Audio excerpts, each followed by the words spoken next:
And good evening, ladies and gentlemen. Welcome back to Roberto Hernandez Stadium for Game 1 of a 3-game series between the USC Aiken Pacers and the bitter rivals from across the river, the Augusta Jaguars. I'm Marcus Johnson. Thank you for joining us this Friday evening.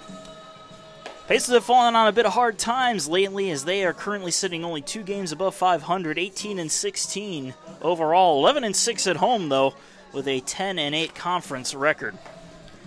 The Augusta Jaguars, 16-19 overall with a 2-8 record on the road and 5-16 in conference play. These two teams have met earlier this season as they played a game at a neutral site at SRP Park, which the Augusta Jaguars took by a score of 6-4.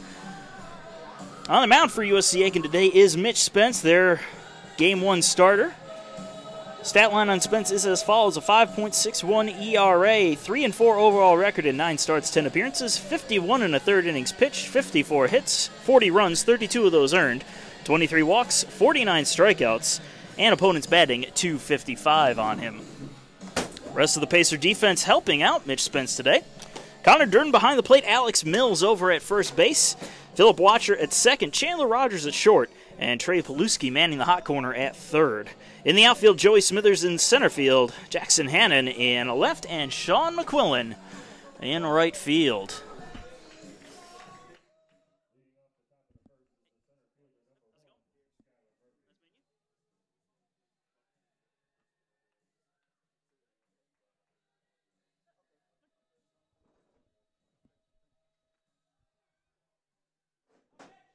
We're about ready to get things underway here. Leading things off for the Jaguars will be Skylar Murphy. Murphy, the center fielder for the Augusta Jaguars. He's batting .264 on the year. And Spence deals the first pitch, misses high for ball 1. We are underway. Again, Murphy with a .264 average on the year. No homers and 5 RBIs. On-base percentage of .379. The 1-0. Outside corner for a call strike, evens the count up at 1-1. Now, what was interesting in the game that they had played earlier in the season at SRP Park is that actually counted as a non-conference matchup. And while it did affect their overall record, it didn't hurt their either team's conference standings or help. The 1-1. That's chopped foul, 1-2.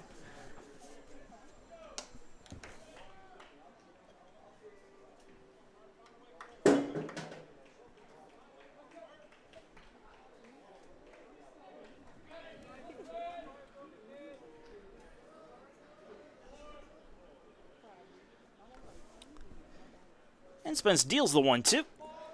Misses outside. Count evens up again at 2-2.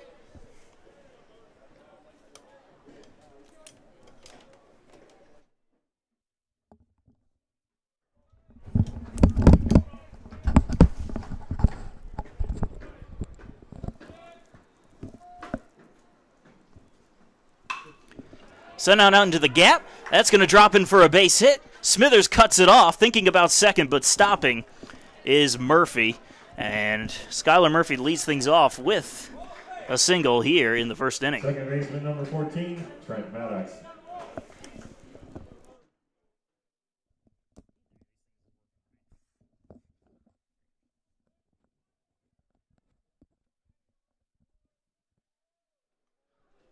With a runner on first and nobody out, Trent Maddox will come up to the plate.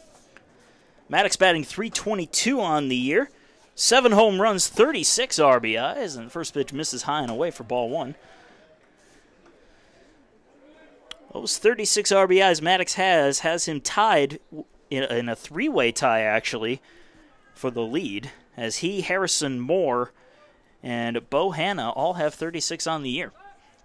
Check throw over to first, not in time, just to keep him close. Murphy 4 for 5 on the year in stolen bases.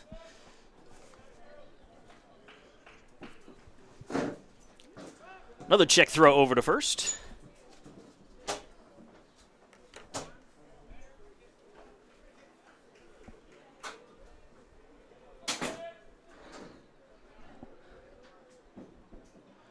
The 1-0. Grounded through the right side for a base hit. Each runner will stop at one bag each.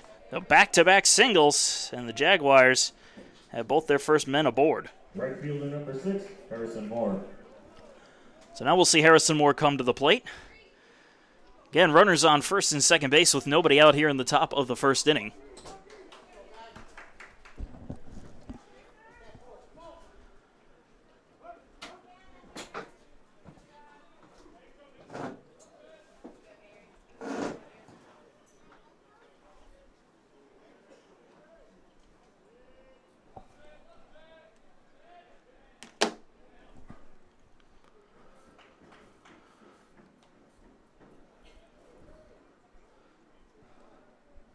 Spence deals the first pitch to Moore, who lays down a bunt down the first base side. Mills has it, and he will apply the tag for the first out. Both runners advance, however, so the sacrifice is successful.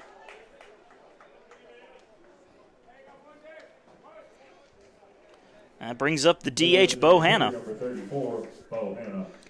And Bo Hanna batting .322 on the year, 7 home runs and 36 RBIs. And we didn't give you the stat line on Harrison Moore, so we'll go ahead and do that. Moore had a .350 batting average, and still has a .350 batting average, with 4 homers and 36 RBIs.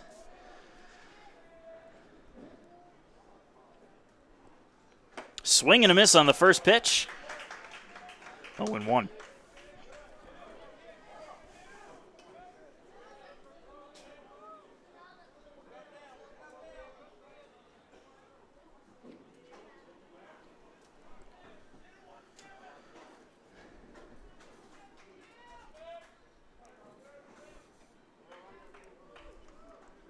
Spence deals the 0-1. Same pitch, same result. Hanna down 0-2 in the count.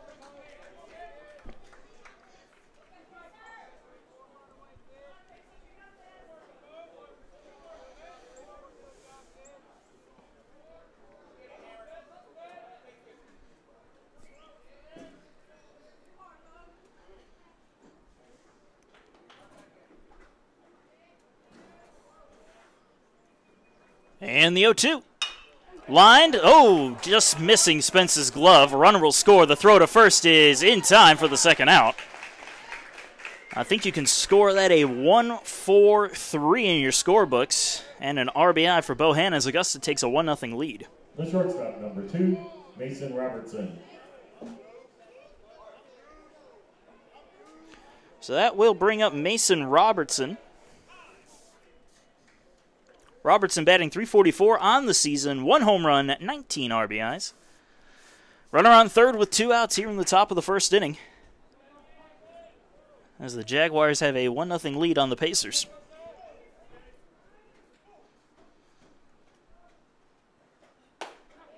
Good pitch from Spence, gets out on the outside corner for a strike.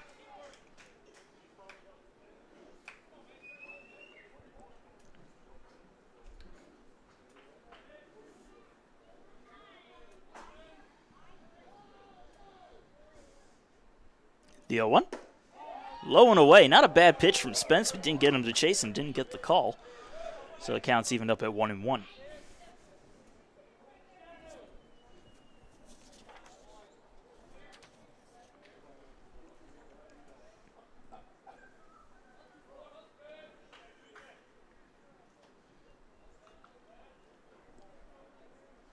The 1-1 pitch. High and away, 2-1.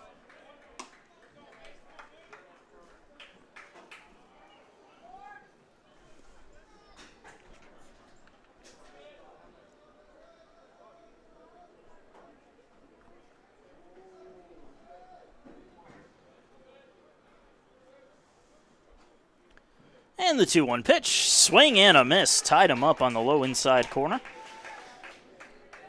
And the count's even up at 2-2. 2 balls, 2 strikes, 2 outs. Number 2 at the plate. Runner on third with Augusta leading USC Aiken 1-0.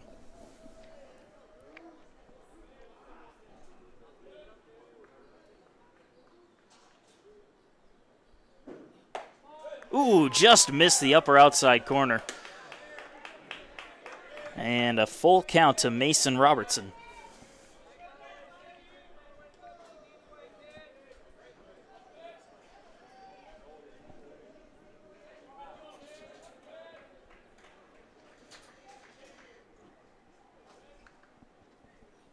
Swing and a miss.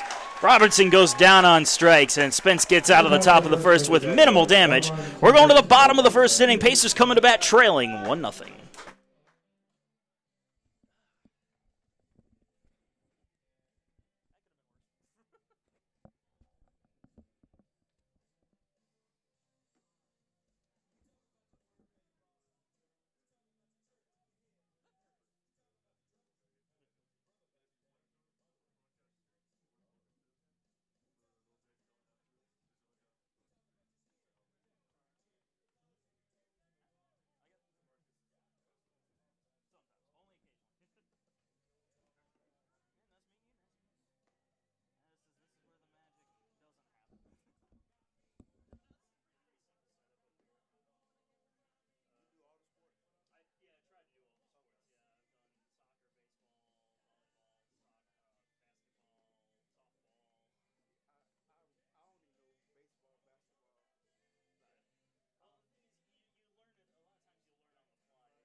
And welcome back. Bottom of the first inning getting underway.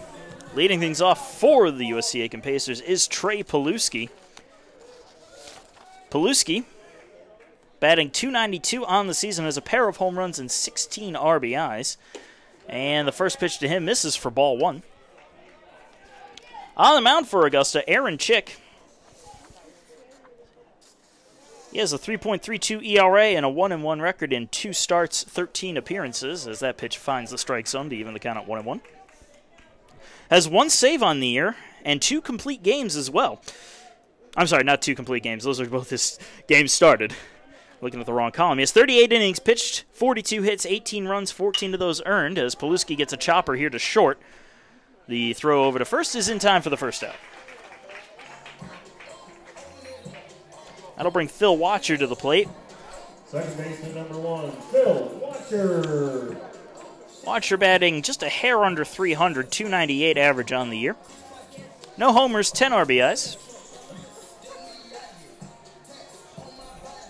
And the rest of the Augusta defense backing up Chick. Over at first base is Patrick Watson. Behind the plate is Garrett Suter. Second base is Trent Maddox. Shortstop Mason Robertson, as that pitch misses for ball one. And over at the hot corner, Ben Markovich, man's third. In the outfield we go with Skylar Murphy in center. In right field, Harrison Moore. And the left fielder is Brian Smith. Inside corner for a call strike, 1-1. Pacer lineup's been shaken up just a little bit. Order of some of the players has been shifted around just a little bit as we saw Trey Paluski leading off. Usually he's in the 2-hole. High and away for a ball, 2-1 to Watcher. And Joey Smithers, who usually leads off, is sitting on deck in the 3 spot. The 2-1 pitch fouled off. That'll end up out of play, 2-2.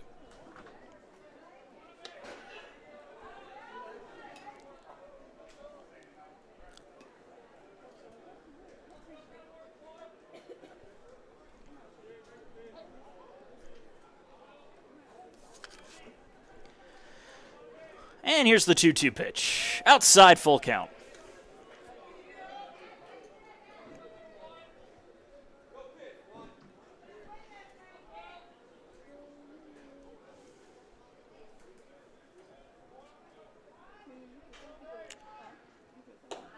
Misses high and away. Philip Watcher with a walk to give the Pacers their first base runner. Number 9, Joey Smithers.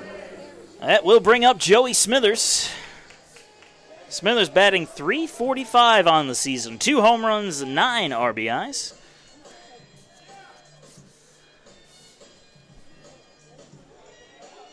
And we'll see if they decide to try and send Phil Watcher. He is 4 for 5 on stolen bases. He's got a decent lead out there at first base. And the first pitch to Smithers, high and inside, ball 1.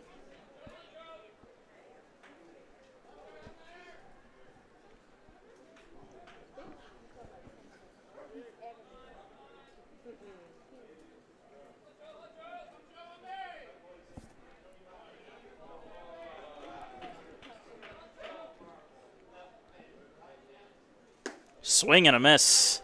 Got Smithers to go after one there. And the count's evened at 1-1.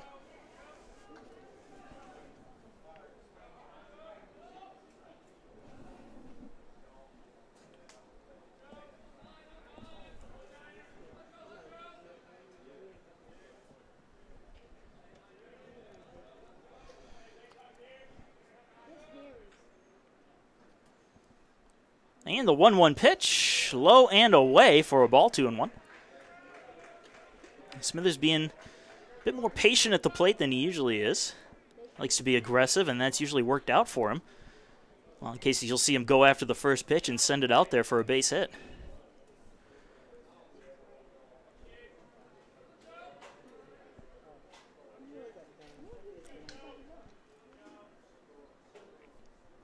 The 2-1. Watcher takes off. It's a little looper to third. Watcher's going to have to hustle back to first, and he is not going to make it there in time. An unfortunate time for the hit and run as the Pacers end up doubled up to put an end to the bottom of the first. Going on to the second. It's still 1-0 Jaguars.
And to the top of the second inning we go. Jaguars leading USC Aiken 1-0. Patrick Watson, the first baseman, will lead it off for Augusta. Watson batting .352 on the season. 10 home runs, that's number 1 on the team, and 31 RBIs.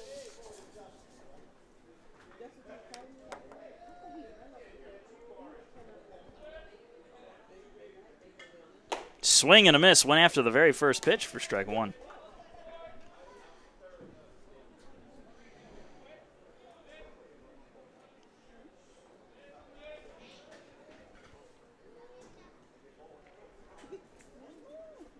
The 0-1.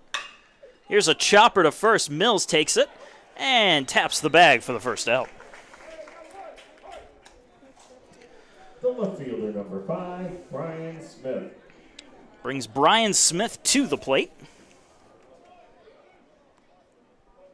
Smith batting .264, 1 home run, 8 RBIs.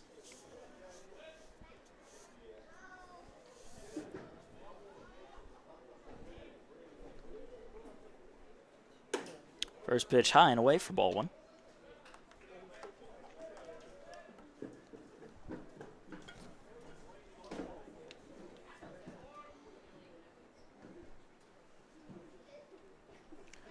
The 1-0. Again high and away. 2-0.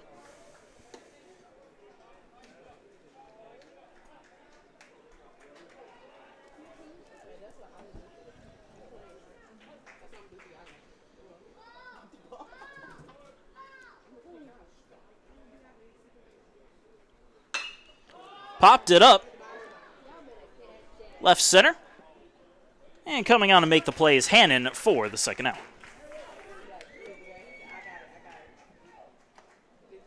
The catcher, number 9, Garrett Suter.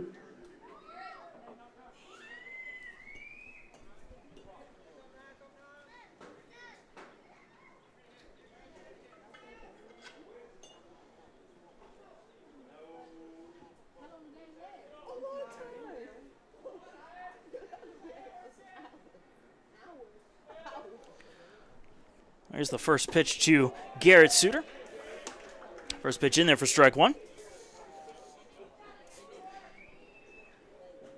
He's batting .212 on the year. Has 5 RBIs. He's only had 33 at-bats, however, so not an everyday starter. The 0-1. Fouled off, 0-2.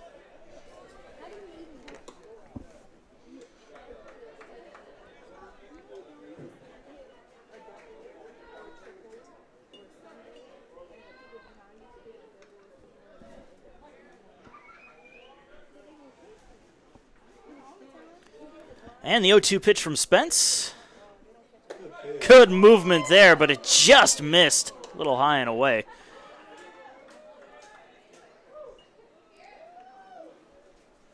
So the count 1-2 to the Jaguar catcher.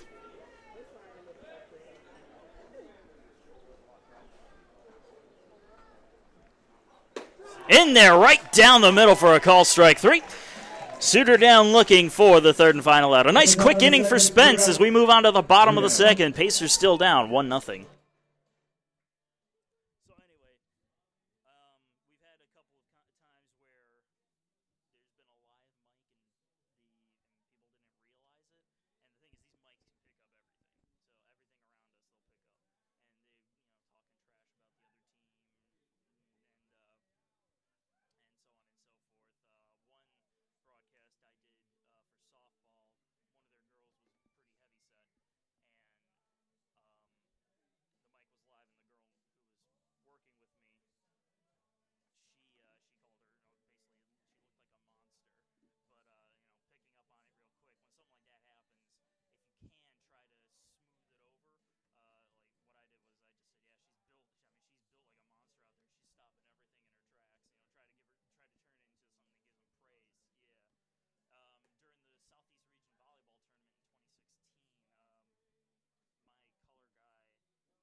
So to the bottom of the second inning we go, and leading it off is Connor Durden for the Pacers. He's catching today, hasn't caught too often in recent years, mostly DHing or first base, but he's putting on the pads And the first pitch he sees misses low and away for ball one.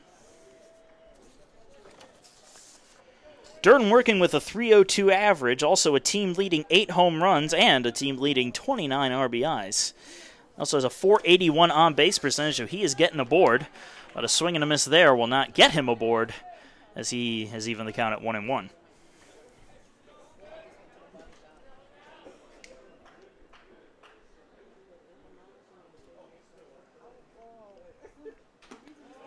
Low and inside, 2 balls, 1 strike.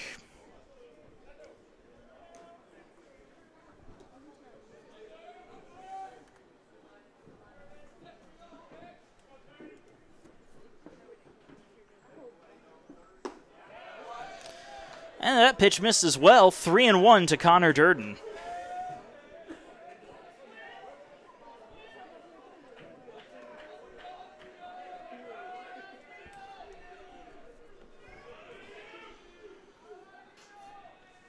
The 3-1 pitch is high and away. Durden with the leadoff walk here in the second. The designated hitter number 16, Luke Leisenring. That'll bring Luke Leisenring to the plate. Leisenring batting .284 on the season, has 5 home runs and 17 RBIs. Also a .477 on-base percentage. And again, those of you of the Moneyball school will say that on-base percentage may be a little more important than the batting average. And he goes after the first pitch, skies it, left side. Foul territory and a little slip and fall. That's a fair ball. Connor Durden's going to hustle to second, and he will make it in there. A little fortunate accident, and Luke Leisenring, who probably was thinking he was out, finds himself on board with a base hit. And a great job by Connor Durden to hustle to second base. And the Pacers have their first 2 runners aboard for Alex Mills. Mills, the first baseman. .248 average on the year, but 6 home runs. He's second on the team in that regard, and 23 RBIs, also second on the team. But he does lead the USC Aiken Pacers with 14 stolen bases on the year on 17 attempts, so he likes to run.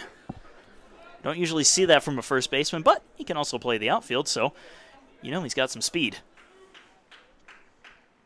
First pitch low and away for ball one.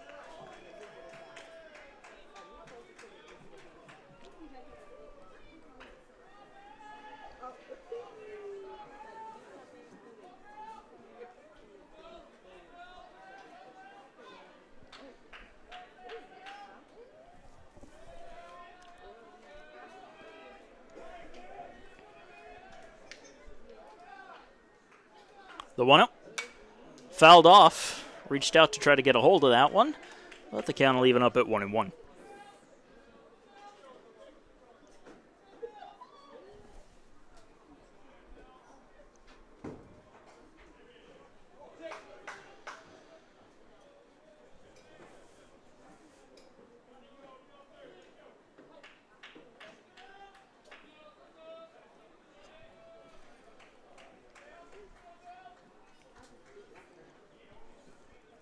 So here's the 1-1.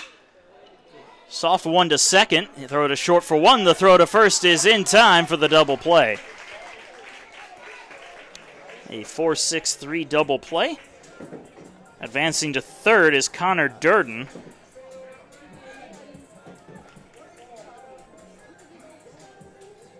The shortstop number 2, Chandler Rogers. So now we'll see the shortstop Chandler Rogers come to the plate. Rogers batting .292 on the year, no home runs, 17 RBIs, and an even .400 on-base percentage. First pitch, high and outside, ball 1. Rogers a chance to tie this game with a nice easy single. Or if he wants to get his first home run, that would also be a welcome thing for this Pacer crowd. Right on the outside corner for a strike, 1-1.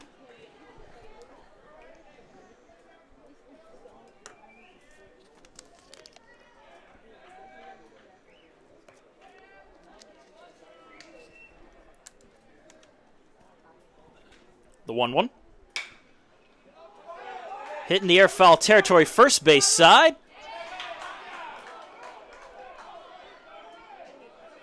And they're going to say he dropped it. Can't really see. The dugout's blocking our view up here in the press box. Watson had a handle on it for a second, apparently, but couldn't hold on to it, so Chandler Rogers will get another swing.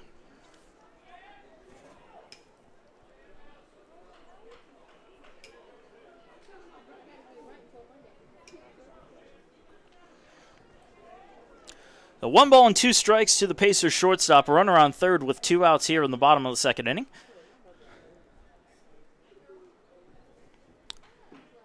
And Chick deals. Misses high, 2-2.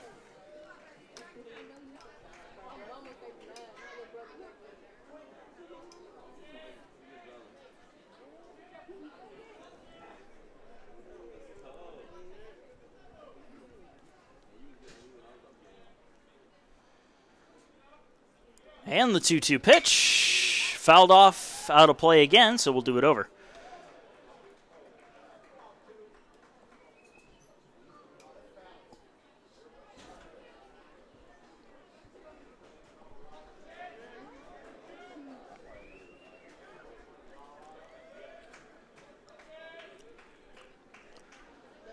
And once again, the 2-2. Right back to the mound. Chick will just toss it to the bag for the third and final out. Pacers leave a man on third. We're going on to the top of the third. It is still 1-0 Augusta.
So we're in the top of the third inning of USC Aiken Baseball, presented by Tyler's Tire and Auto Center, proud sponsor of USC Aiken Baseball and USC Aiken Athletics as a whole. Leading things off for the Jaguars is the third baseman, Ben Markovich. 0-1 count on him as he let the first pitch go by for a strike. And he fouls it off 0-2. Go ahead and give you his numbers on the year. A .290 batting average. 1 home run, 13 RBIs, and a good on-base percentage of .363.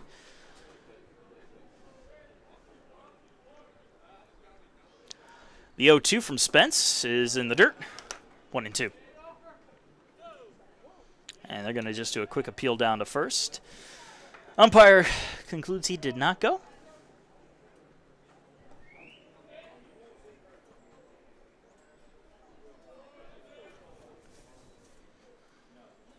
Swing and a miss. He went after a bad pitch. Durden picks it up and fires it down to first for the first out. Center fielder number 1, Skylar Murphy. I'll bring up Skylar Murphy. He is 1 for 1 today. Singled and came around to score back in the first inning.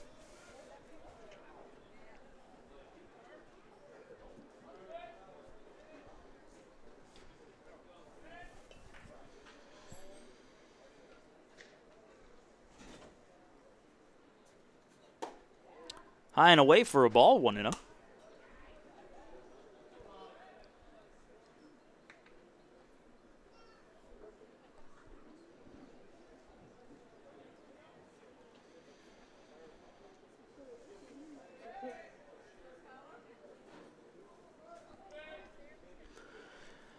And the 1-0.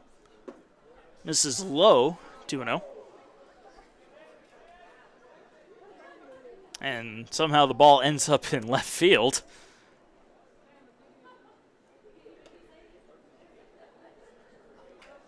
Not entirely sure what happened there, but no harm, no foul.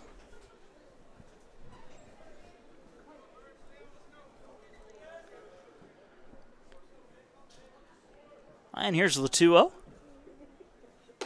Misses high and away, 3 balls and no strikes to the leadoff man.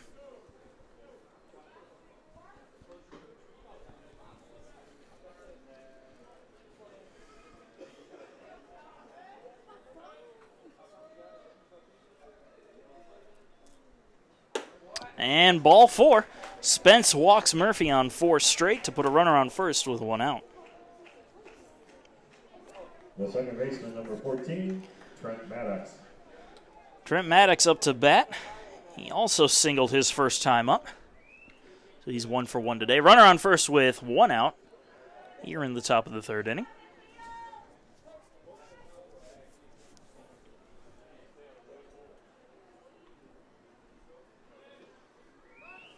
Quick check throw over to the bag, not in time.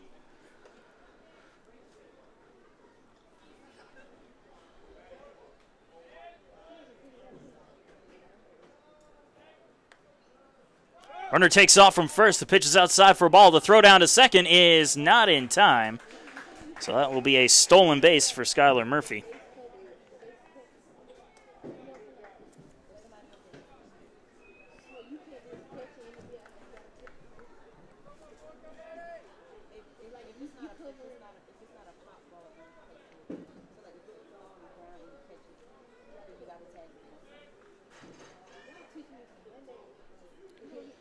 Here's the pitch from Spence. That finds the strike zone.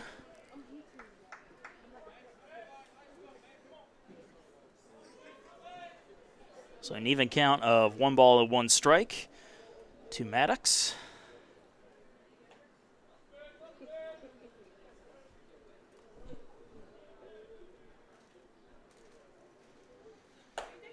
Outside corner for a call strike, 1-2.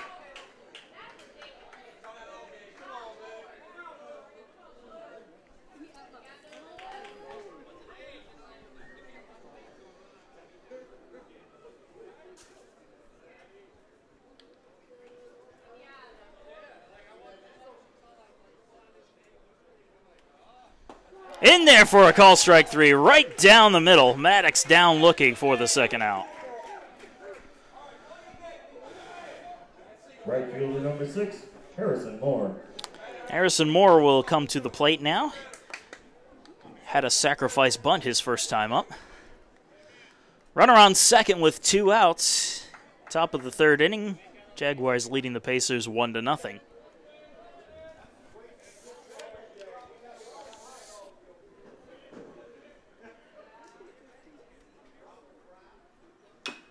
And he'll foul the first pitch off a home plate for strike 1.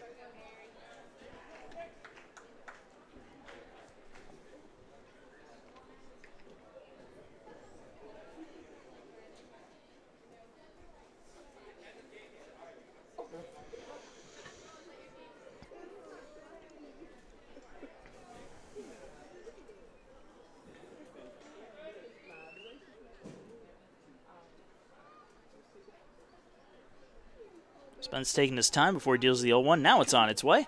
And it's a foul tip from Moore. 0-2.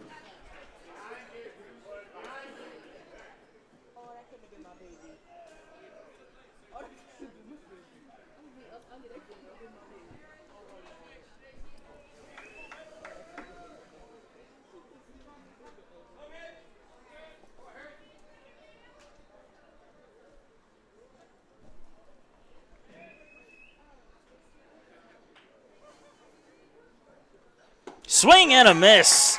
Moore down on 3 straight pitches to end the top of the third. A runner is left stranded for the Jaguars. They lead the Pacers, though, 1-0. USC Aiken coming to bat.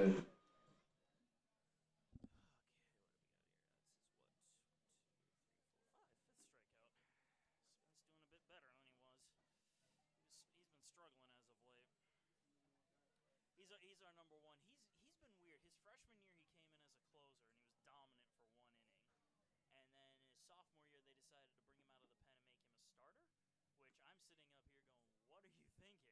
And then it turns out he was our best starter last year. Just when I thought he couldn't have a better game, he throws a better game every time. But this year, he's fallen on some hard times.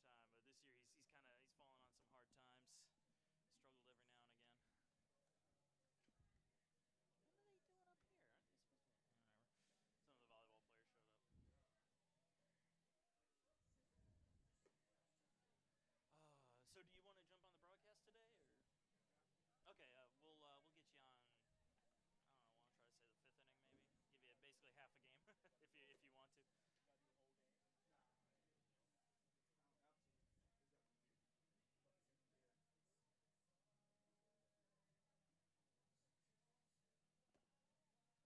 Leading off the last of the third for the Pacers, left fielder number 10, Jackson Hannon.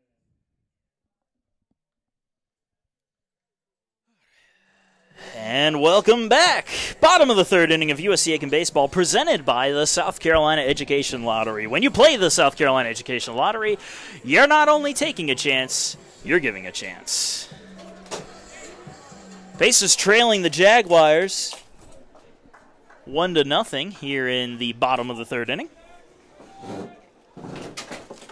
Leading it off for the Pacers is Jackson Hannon, the left fielder.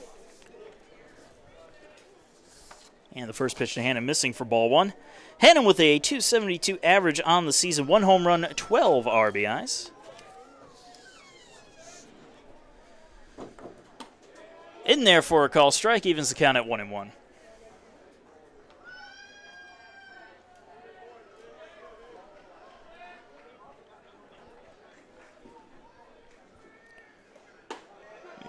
Ooh, just brushes the inside corner. Hannon tried to sell it, but the umpire wasn't buying. And it's 1-2.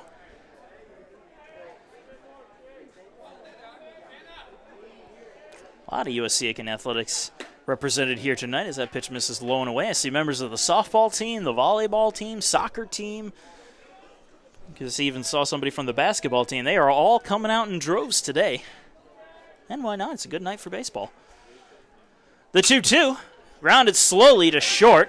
Charging is Robertson. He fires to first, and that ball's going to get away. Hannon slips as he thinks about heading for second. He's going to have to hustle. Here comes the throw. It is not in time. Jackson Hannon aboard. We'll see how they score this. There's definitely an error on the play, but they are going to score it a hit and an error for Jackson Hannon. That was a tough play to make from short. And now the Pacers have a runner in scoring position with nobody out, and Sean McQuillan coming to the plate.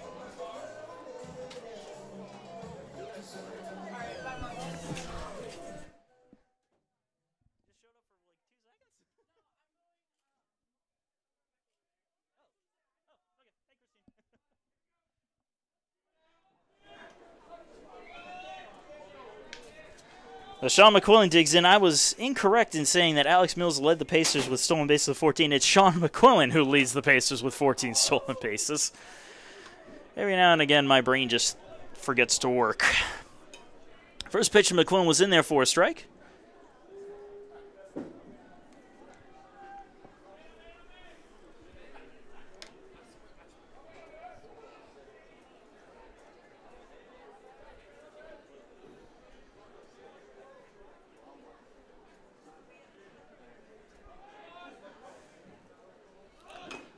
McQuillan tries to lay down a bunt, ends up fouling it off, and the count is 0-2.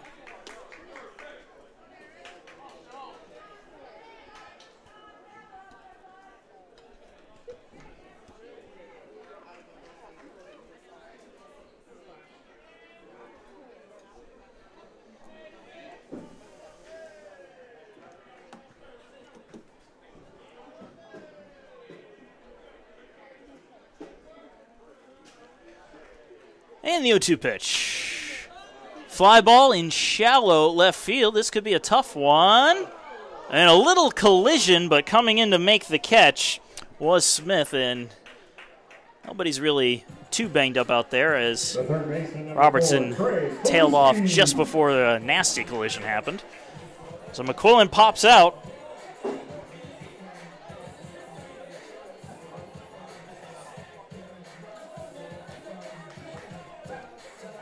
Now we're back with the top of the order, and Trey Paluski will dig in. Paluski 0 for 1, grounded to short his first time up. Runner still on second with 1 out here in the bottom of the third. First pitch, high and away, ball 1.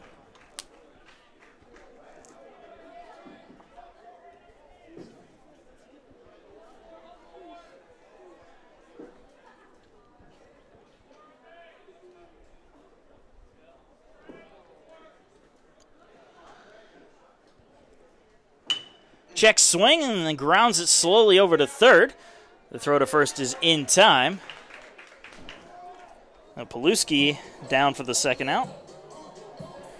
Hannon advances to third on the play. Phil Watcher will come to the plate. He walked in his first plate appearance. Bases again, a chance to tie it up with a runner on third. However, 2 outs now.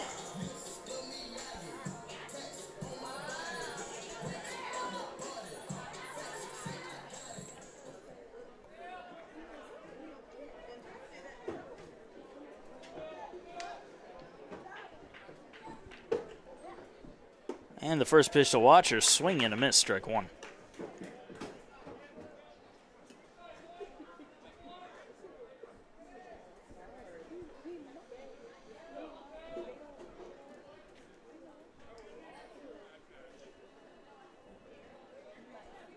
The 0-1. Outside, 1-1.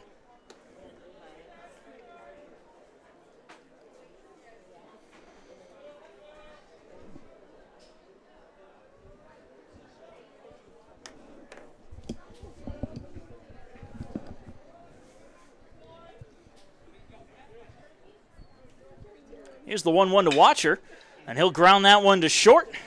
Robertson fires to first and gets it there for the third and final out. The Pacers leave one more stranded. We are moving on to the 4th inning. They still trail the Jaguars 1-0.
Aiken flooring, yeah, and there's some pitch lines that go with it, but you don't have to use them. I try to do pitch lines though. That's just me. And welcome to the top of the 4th inning. Pacers trailing the Jaguars 1-0. Bo Hanna leads it off, the DH. And he goes after the first pitch and misses for strike 1. Hanna grounded out off the Spence to Watcher and then over to first in his first at-bat, but he drove in a run, the only run of the game so far for either team.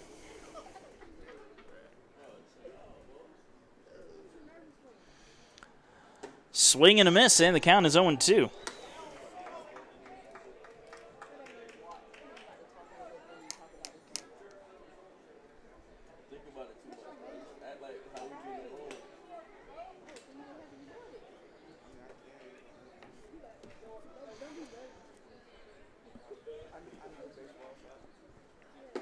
Check swing, did he go? Yes, he did. Home plate umpire says so. Bo Hanna down on strikes for the first out. The shortstop number 2, Mason Robertson. That will bring up Mason Robertson. Robertson 0 for 1 with a strikeout today.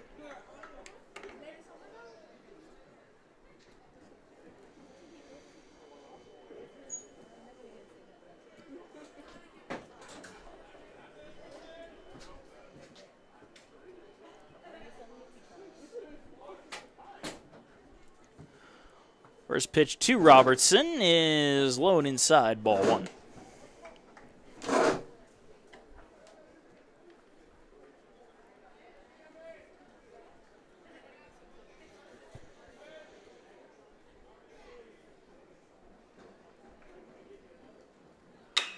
Here's a chopper. It's going to be tough. Watcher charges, fires to first. The stretch from Mills gets it there in time for the second out. That dirt in front of home plate is packed down, so those balls like to hop high into the air. Makes plays like that very difficult to do, but Phil Watcher up to the challenge, and that will bring up Patrick Watson with 2 outs and nobody on. Watson grounded out to first his first time up.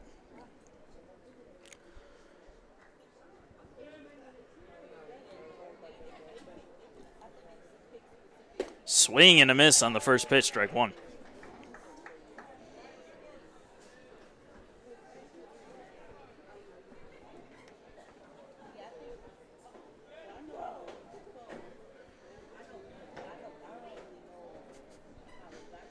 The 0-1, another swing and a miss. And the count quickly 0-2 to Watson.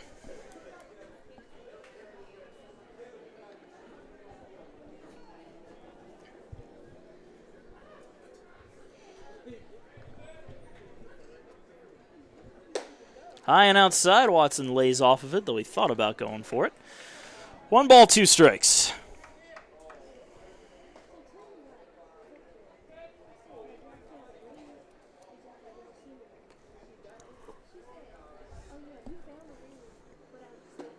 Check swing, did he go? Home plate umpire says no, and now they'll get an appeal down to first, and the first place umpire also says no.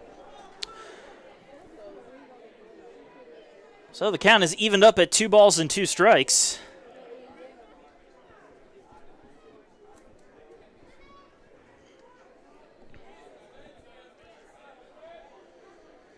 And the 2-2 from Spence. Fouled off, we'll do it over.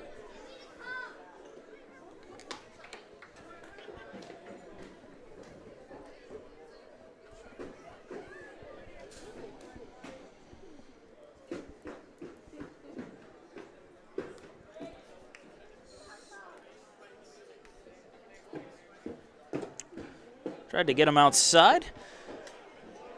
Pitch couldn't come quite back into the strike zone. 3 balls, 2 strikes. It's a full count to Patrick Watson.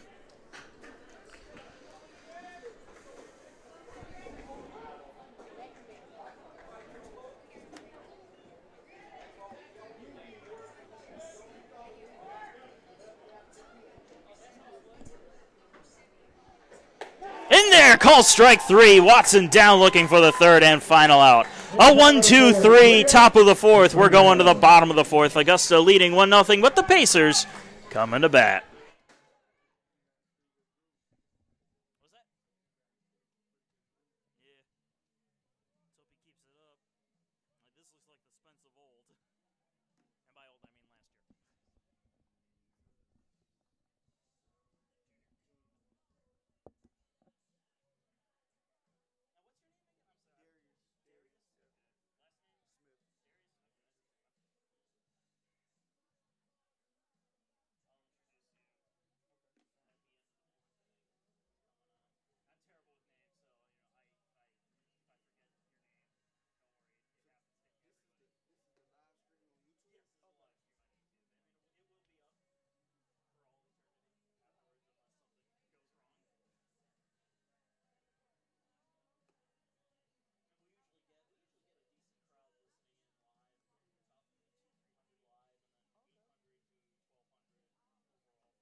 And welcome to the bottom of the fourth inning. Marcus Johnson here. Thank you for joining us again on your Friday evening. Joey Smithers leading off of the Pacers, and he goes after the first pitch, grounds it slowly to short. Robertson fires to first, and he will get it there for the first out. So one pitch, one out, and Smithers finds himself 0 for 2 on the day. And now we'll see Connor Durden come to the plate. Durden walked his first time up, made his way all the way to third, but ended up stranded there.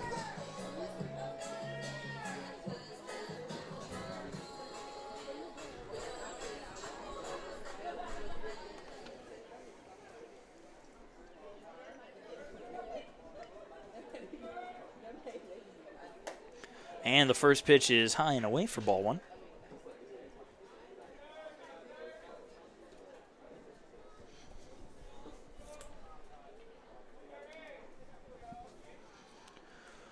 And the 1-0. Durden grounds that one hard to second. Nice snag there by Maddox. He fires it to first for the second out. That'll bring up the DH, Luke Leisenring, who got the Pacers' first hit of the day by popping one up right along the foul line in left field. Unfortunately for him, it landed without anybody touching it. 2 outs and nobody on for Leisenring. He could crank one out of here, though, if he wants to. I've seen him fire a few over the right field wall, and one of those would certainly not be unappreciated. First pitch in there for strike one to the DH.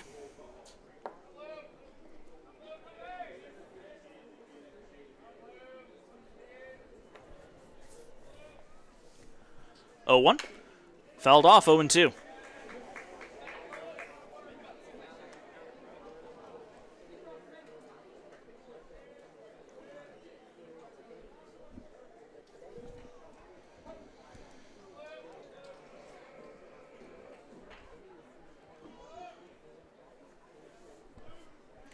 And the 0-2 pitch inside. Leisenring dances out of the way.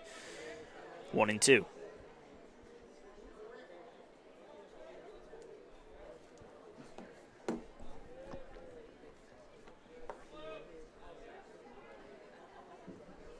And a foul ball there from Leisenring. Spoils the pitch. Keeps everything frozen at 1-2.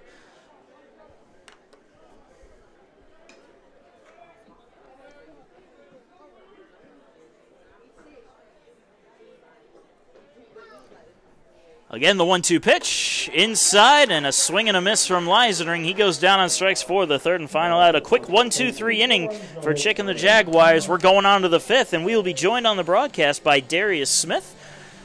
So be sure to give him a warm welcome when he comes on, starting up at the top of the fifth inning.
And welcome back. Marcus Johnson here, joined by Darius Smith. Darius, welcome. Thank you for having me, Marcus.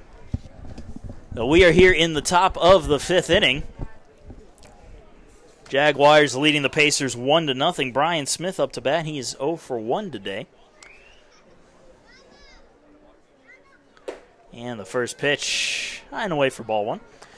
So what made you decide you wanted to be a broadcaster here? Just the love of the sports, man. I've just got a passion for sports, and then baseball is my favorite sport growing up, so to know the ins and outs of it. Swinging a miss or a foul ball, either way. The count evens up at 1-1. Not sure what happened on that one. Looks like he hit him, got him on the hands. Certainly didn't sound like it hit metal. But either way, counts evened up at 1-1 on Smith.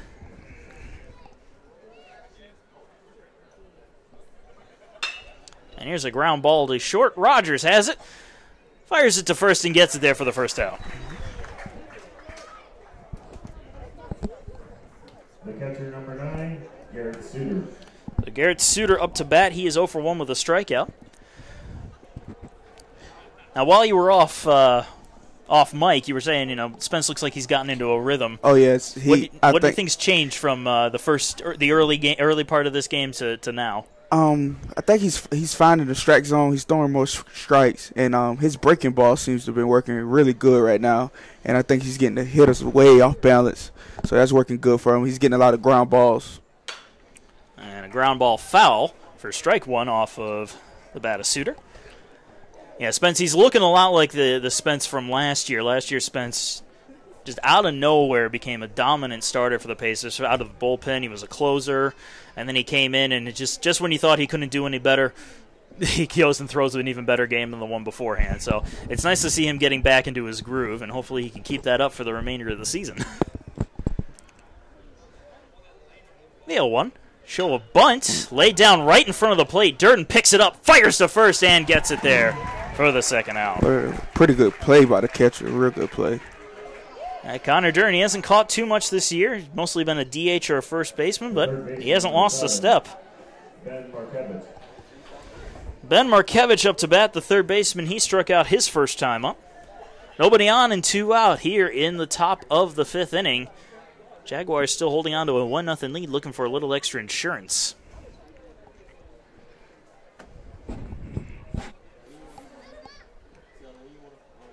Jaguars really haven't done any damage since the first inning. Yeah, that first inning, it was their best chances with 2 on and nobody out. Spence been doing a really good job of keeping everything under control since the first. First pitch in there for a call, strike one. And I think that kind of has a little something to do with that closer mentality that he had his freshman year, not breaking under pressure, or trying not to break under pressure. Yeah, I can definitely agree with that one. The 0-1, sent up the middle off the mound and threw for a base hit. Good piece of hitting right there, Brian. Markevich aboard with a 2-out single, brings us to the top of the order. Skylar Murphy. Murphy's scored the only run so far, a single, a run scored, a walk, and a stolen base. The Pacers still trying to find out how to get him out.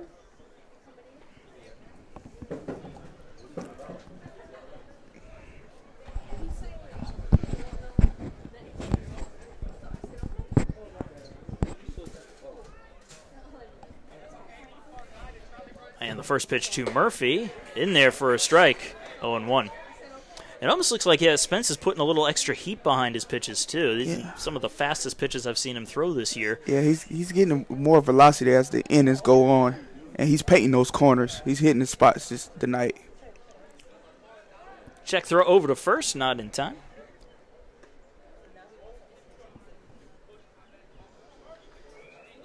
Well, like most baseball players, he hopes to get drafted, and if he keeps up a night like this, you might have a few scouts giving him a look.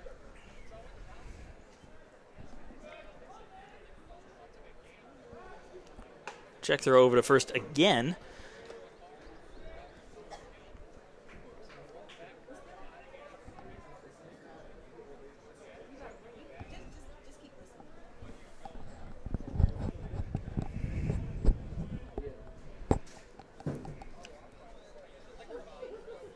The 0-1.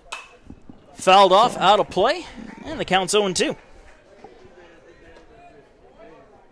I know a lot of times you want to worry about the runner on first base. You want to keep him close. Don't want him stealing a bag. But in a lot of in my experience in this situation, I always say you got 2 outs, you got 2 strikes. Go for the guy at the plate. Go straight at the batter. Yeah, I definitely agree with that.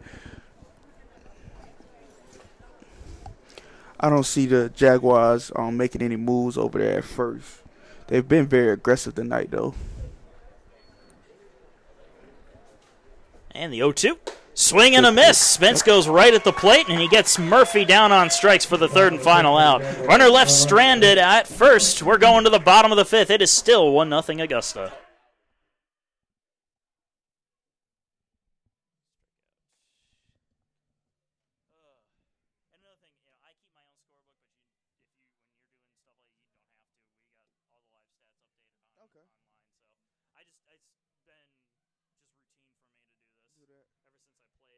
I guess, you know, it's kind of better to keep the stats. You know what each player has did.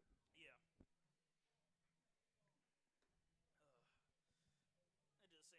I do the same thing when I do PA work. Because if you get comfortable enough and you want to do it, we may call on you to do a baseball game or two this year if you're Okay. up for it. Because there's a game that I'm gonna have to do. Senior day, I'm gonna be doing the softball game because I'll have to do the player intros out there because we'll have Joe for baseball, but they'll need somebody at softball. Okay. So I'll be over there for those games, and I don't know if we'll have a team up here or not. We had a couple of the guys do it, but I'm not sure how they did. Right. I'll be glad to. And if worse comes to worse, I'll just draft Christine. That girl's fantastic. She's been a huge help this year. That's good. That's another thing. If you stick around long enough, you'll get to know the athletes really well. Okay. Leading off the last of the fifth for the Pacers is the first baseman, number 32, Alex Mills. And welcome back. Bottom of the fifth inning getting underway. Alex Mills will lead it off. He grounded into a double play his first time up, 0 for 1 today. It is still a 1-0 ball game, but a real pitcher's duel so far between Spence and Chick. Yeah, Chick has been doing a very good job tonight. Inducing a lot of ground balls. Yeah. Only one strikeout on the day. Well, first pitch misses low and away for ball one. He's throwing strikes. You know, he's giving Aiken a chance.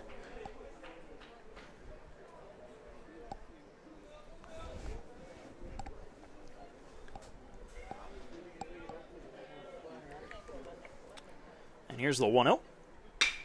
Lined up into center field. That's going to be a base hit for Alex Mills. First hit of the night, if I'm not mistaken, Marcus. And his first hit, well, his first hit of the night, yeah. Number 2, Chandler Rogers. Chandler Rogers will dig in. Rogers 0 for 1. He grounded out to the mound his first time up. And Pacers have gotten the leadoff man aboard in 3 of the past 4 innings. They haven't been able to drive any of them home yet. Yeah, Augusta pitchers have been doing a great job as holding the damage. Pacers have been having runners on scoring in scoring position. He's been stopping the damage. And he bunts that one foul out of play. You don't see that too often. And as we said, he induces a lot of ground balls, and when you have a runner on first place, the conventional double play can come back to bite you.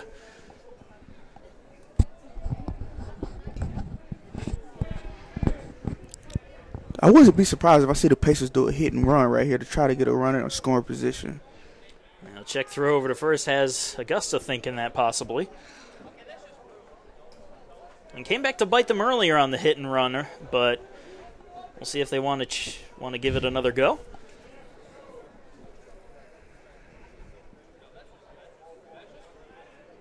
Check throw over to first. I think the Jaguars are aware of of Mills what I just said. He's checked over at first a couple of times. And Mills has 4 stolen bases on 6 attempts this year instead of the 14 that I had called earlier.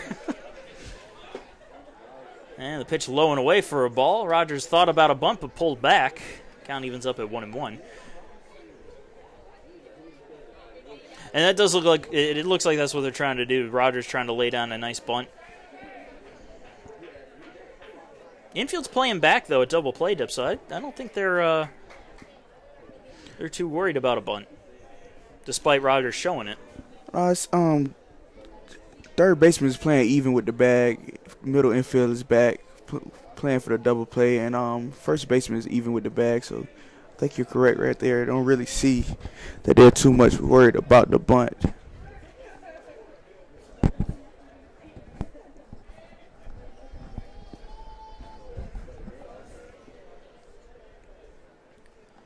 The 1-1 pitch to Rogers, low and away, 2-1.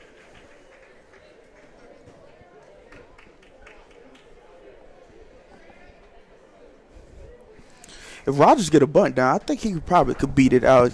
He does have speed, but I'm also, thinking about it, Rogers is one of your top hitters in terms of batting average. He and Trey Paluski are both tied for 4th overall on the team, so you almost don't want to take the bat out of his hand and let him try to go around for it.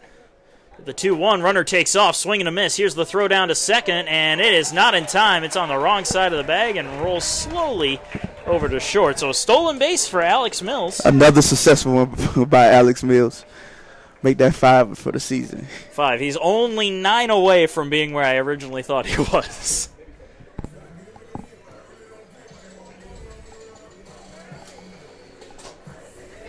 Oh, no, they are going to send him back. The left fielder, Jackson Hanna.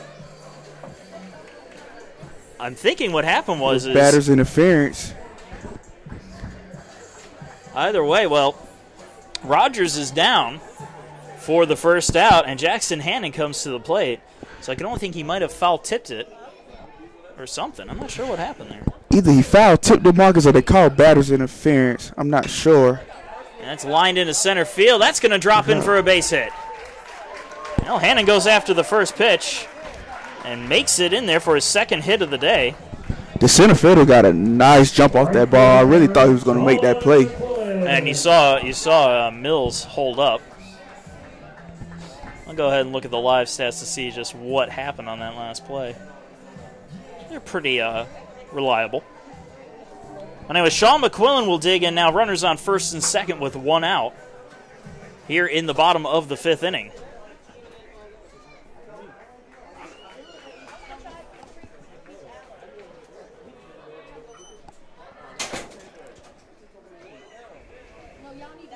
Yeah, they call Rogers out on batter's interference. Yeah, that's what I thought it would have been. And here's a slow chopper to first. That'll end up foul, though, for strike 1. Actually, I've never seen that. Doing this for 4 years, I've not seen a batter's interference call. I've seen a couple of catcher's interferences, an inside-the-park home run, and some very crazy fielding plays, but that's the first. It's rare that they call that.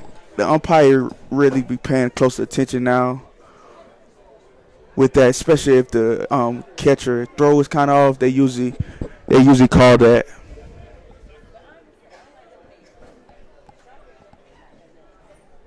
So here's the 0-1 to McQuillan. That's the lower outside corner for a strike.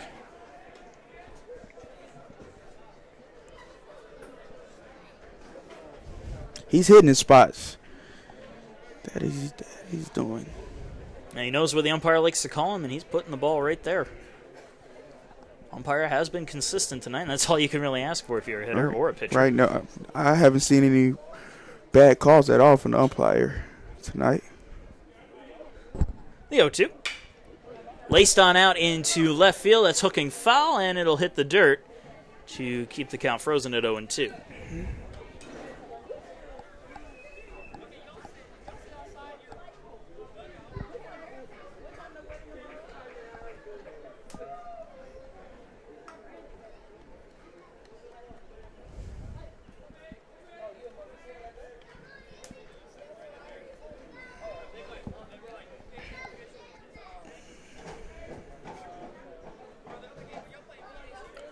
The 0-2 pitch again. Ooh, comes in and hits him right on the hip. McQuillan will head on over to first base to load the bases on the hit by pitch. And bases will be loaded for the top of the order in Trey Paluski. Big opportunity here for the Pacers, and that's going to draw a visit to the mound for Augusta. And while they take that visit to the mound, we'd like to go ahead and thank some more sponsors, and one of those sponsors being Aiken Flooring, proud sponsor of USC Aiken Baseball and USC Aiken Athletics as a whole. Aiken Flooring, you can stand on us. And, of course, Hudson Etheridge Companies and Auto Owners Insurance. For all of your life, home, car, and business insurance needs, count on Hudson Etheridge Companies and Auto Owners Insurance. Now, this is one of those big innings for a team. It can make or break you. Bases loaded with 1 out. And obviously, if the Pacers win out, they either tie the game or get the lead. But if Augusta wins out, how big of a momentum change could that be? It's been pretty even so far throughout the entire game. Obviously, only a 1-0 game, and that one run in the first. I think if Augusta get out of this one, this would be a big momentum shift for them because I think Aiken, the Pacers have momentum right now, and then I know you've mentioned Trey Paluski having a real good batting average. Just a great batter for them to have up in this situation. Me and Trey Paluski actually played travel ball together when we were younger. I guess you got a little connection here with this team. First pitch to Paluski is in there for a strike. Paluski is 0 for 2 with a strike. And my connection with Trey Paluski is his father was my gym teacher at South Aiken High School. I see the Jaguars got somebody in the bullpen. Pacer bullpen's been pretty quiet lately. Augusta just trying to be safe. Inside, Paluski out of the way of it. 1-1. This is a big at-bat for the Pacers. This can definitely give them some momentum.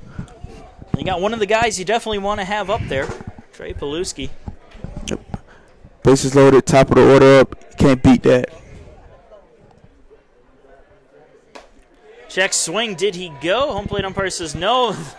The appeal down to the field ump says no as well. Ooh, that was close. I think Paluski got away with one. Yeah, right I think there. he got away with one. Marcus said that was real close. The bat may not, his wrist may not have broken, but I think he kind of turned a little too much. But either way, it's a 2-1 count to Paluski. I don't think Augusta fans agree with that. And there's a fair few of them out here today. They travel pretty well. It's only a short 20-30 minute drive for them. So, and Paluski, here's a chopper to second. This is going to be a tough play. It's bobbled. Throw to first is not in time. Ball gets away. 1 run scores. They are bringing home another. And the Pacers, just like that on one play, have taken a 2-1 lead. Paluski is down, and they're going to call the trainer on over. Pacers take a 2-1 lead. We're going to take a short break while they go out and take a look at Trey Paluski.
It looks like Trey Paluski is okay. He just may have stepped wrong, but he's walking on his own weight. They're leaving him in the game. Very good sign for everybody involved. Yeah, he took a little jog down right field line. Seems like he's doing pretty good. So the Pacers on one play have scored 2 runs to take a 2-1 lead here in the bottom of the 5th inning, and Phil Watcher will come to the plate. Runners on the corners with 1 out for USC Aiken. Watcher 0 for 1 with a walk today. And they did score that, if I'm not mistaken, an E4 on the play, on the throw and on the field. So a little silver line there for Chick. Those are unearned runs. One thing I can say, Chick has been doing his job tonight. Can't really blame him for that, for those runs. I just love mishandle at second base. Otherwise, it could have been a double play. Pacers will breathe a sigh of relief, though.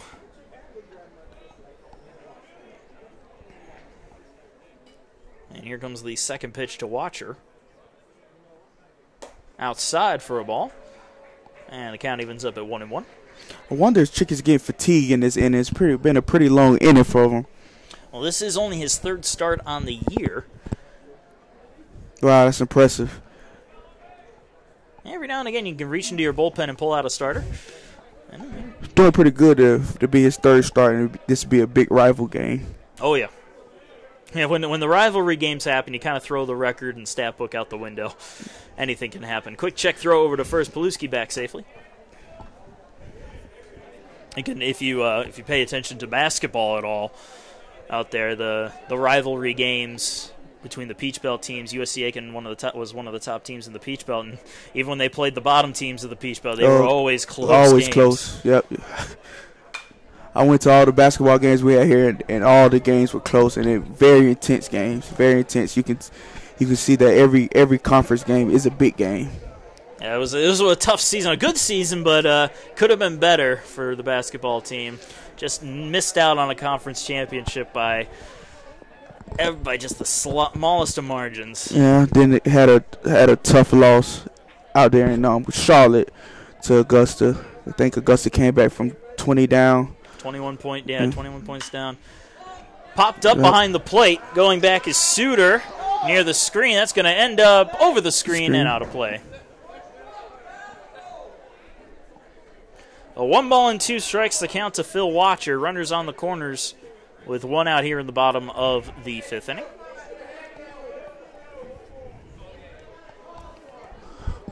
If he can get out of this jam with only 2 runs, this would be a great inning for him.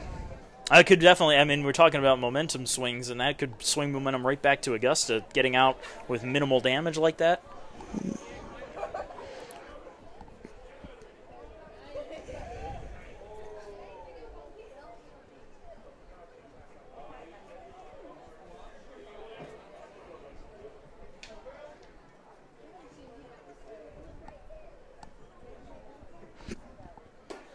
Outside, 2-2.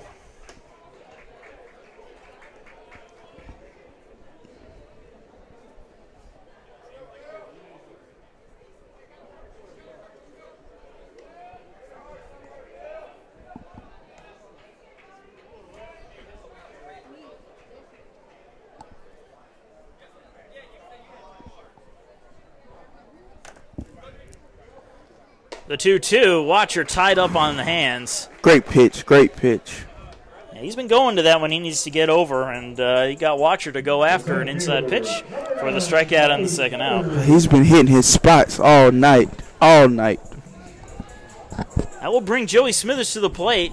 Runners still on the corners now with 2 outs. He is 0 for 2 tonight.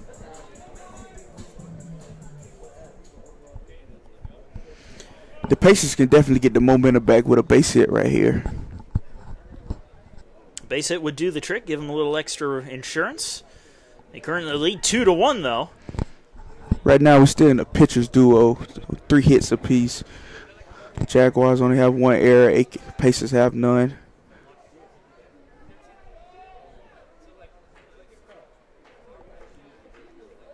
Swing and a miss. Here's that Smithers' aggressive approach going after the first pitch. Count 0-1. Look like a little off speed there. First pitch.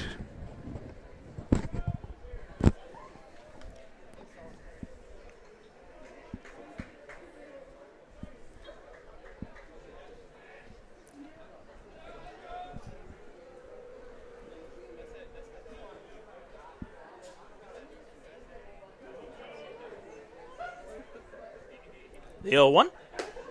High and outside for a ball, 1-1.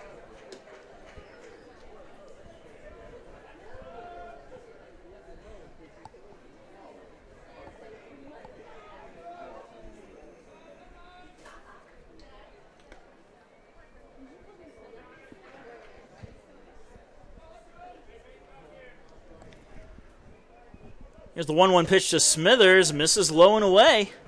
2 balls and a strike.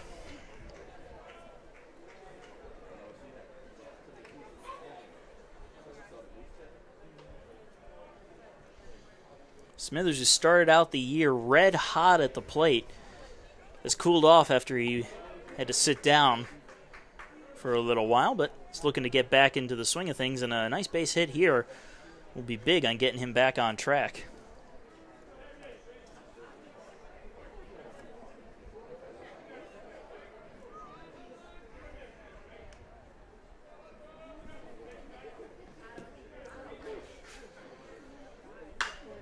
Chopped foul right into the Pacer dugout.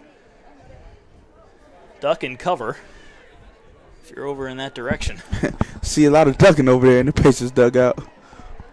And they're all standing on that first step, too, so you had to dive out of the way.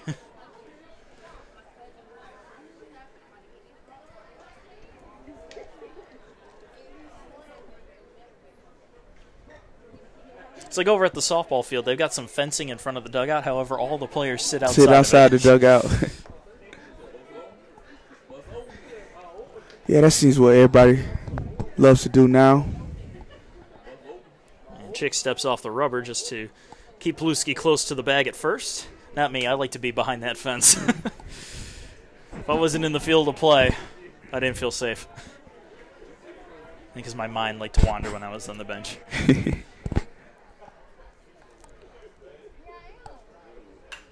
Fouled straight back by Smithers, so we'll do it over.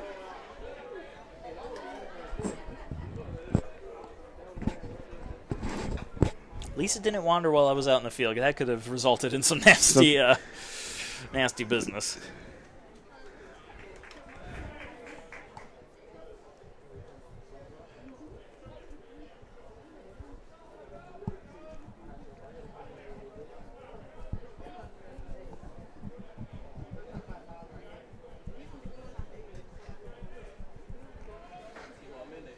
The 2-2, outside, ball 3, full count to Joey Smithers.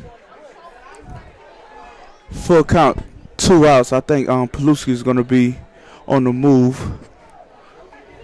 The runners, especially Paluski, definitely will go on this pitch.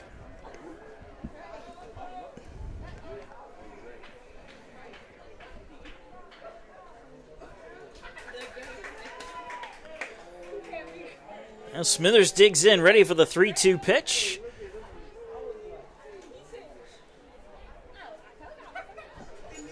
And Chick deals.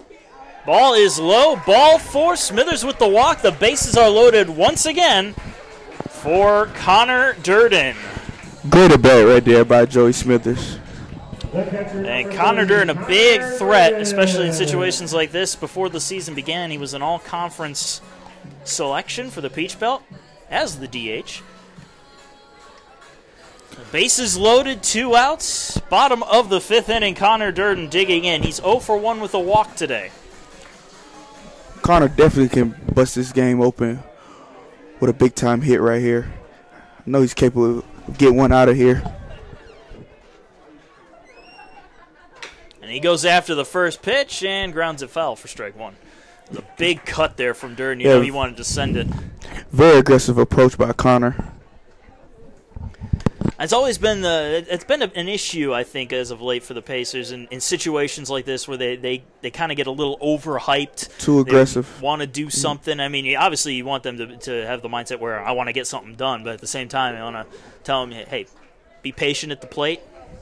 Don't go after anything bad. Not saying Durden just did that, but still, just got to be careful at the plate. The 0-1, high and away for a ball, 1-1.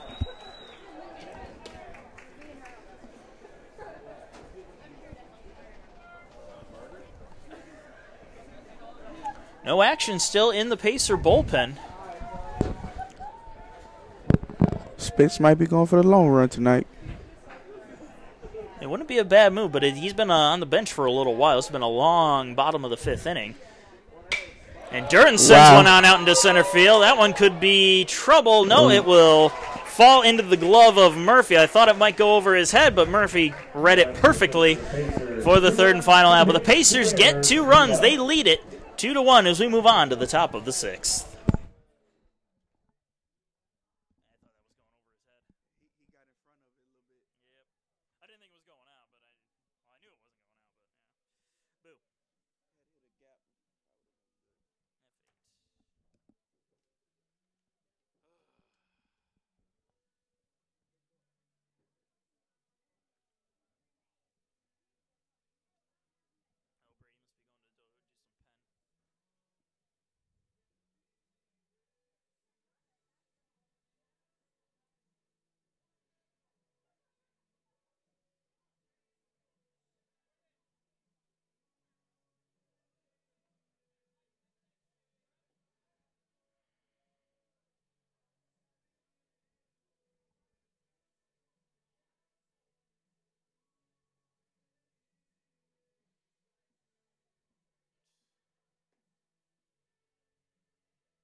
And we move along to the top of the 6th inning. Pacers now leading the Jaguars 2-1. And the second baseman, Trent Maddox, will come up to bat. He is 1 for 2 today with a single and a strikeout. Mitch Spence back out there looking for his 6th inning of work. First pitch grounded foul. You can call that an E first base coach. In and out of his hands. Pacers have a little movement out there in the bullpen, I see. And once I get the number, I'll tell you who's out there. They got one of their lefties warming up. Hitting the air, foul territory, and that's going to end up out of play. Wow. Brady O'Neill making a nice catch out there in the bullpen. What a catch.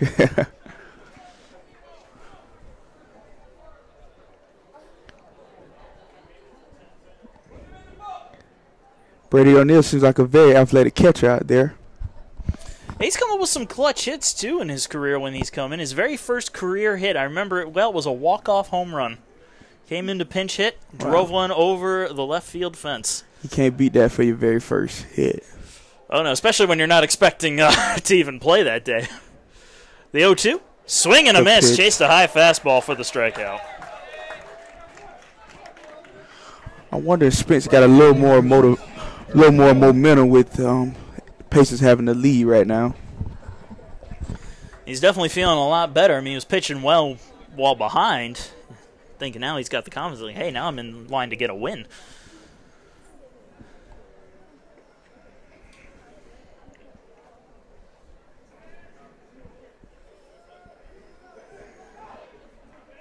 So up to bat now, Harrison Moore. He is 0 for 1 with a strikeout.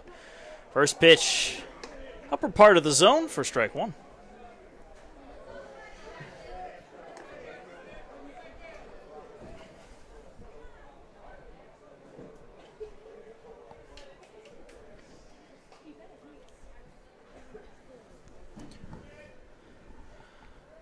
And the 0-1.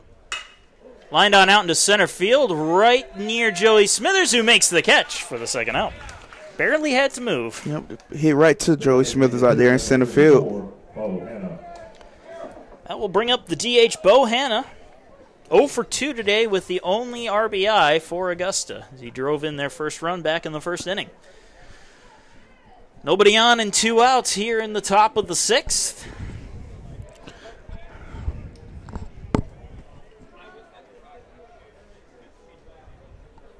First pitch, just missed up and inside for ball 1.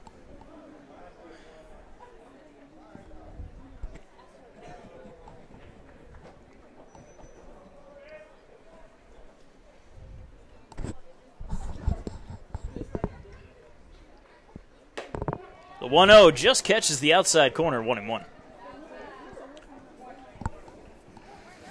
Seems like the Pacers has 2 lefties down there in the bullpen getting warm up. Number 39. That might be Jacob Rye out there, 36 for 1. Swing and a miss, count 1-2.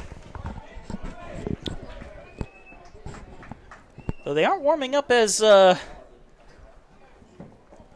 hard now. They kind of settled back down. See 2 of them out there working on the band, trying to get their arm loose.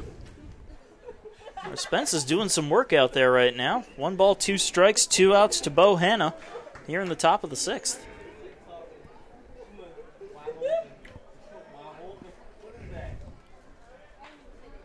Wow. Ooh, just missed high. Good pitch. Didn't get the call, 2-2. Spence breaking ball has looked really good tonight. Really good. I think you can say that about almost every pitch he's been throwing. I mean, this is a really good night for Mitch Spence so far.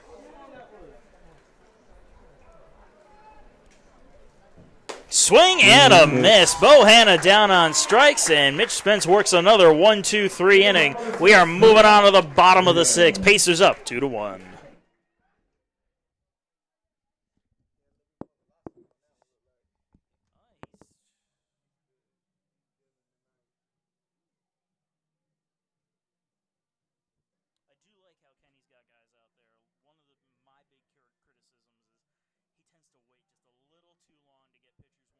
by the time they start to struggle, he doesn't have anybody going. That's my only criticism, though. I can't. The only thing I would do different, because other than that, I'm like, I can't manage baseball. I can watch it, I can commentate on it, and I can kind of play it.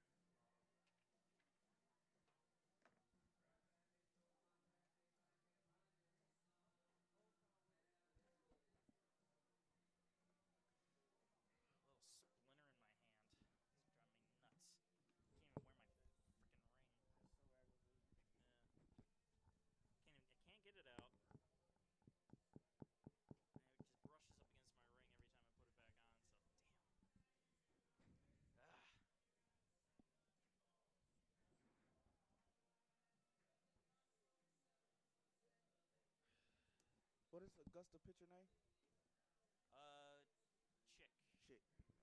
Same guy, 26. Yep. I'm surprised. Yeah, he's pitched a good game so far. Just that one hiccup last inning. He's been warming up for a very long time over there. Thought he was gonna make a change. They got no layout there too for us.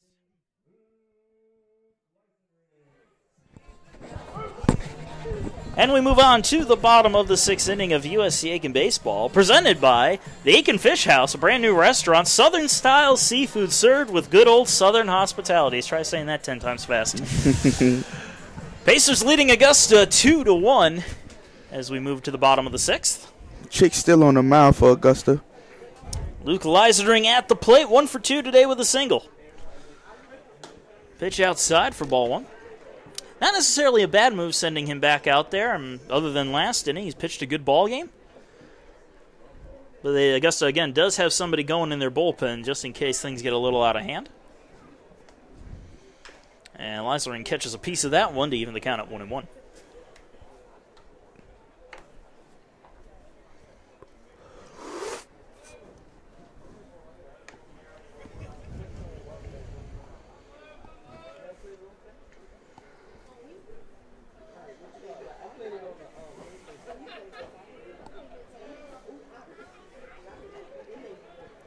And the 1-1 pitch.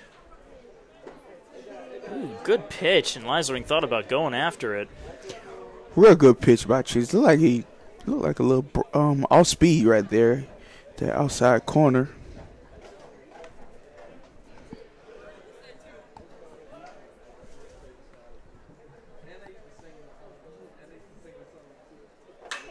Leisling pops it up, left side. Looked like the third baseman got room.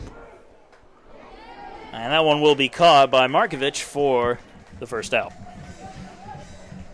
One thing I can say, those high pop foul balls can get very difficult, especially when you're trying not to run into the wall, run into the fence, and keep your eye on the ball. One of the problems a lot of defenses have been having, including the Pacers, is those high pop-ups that stay in the infield area.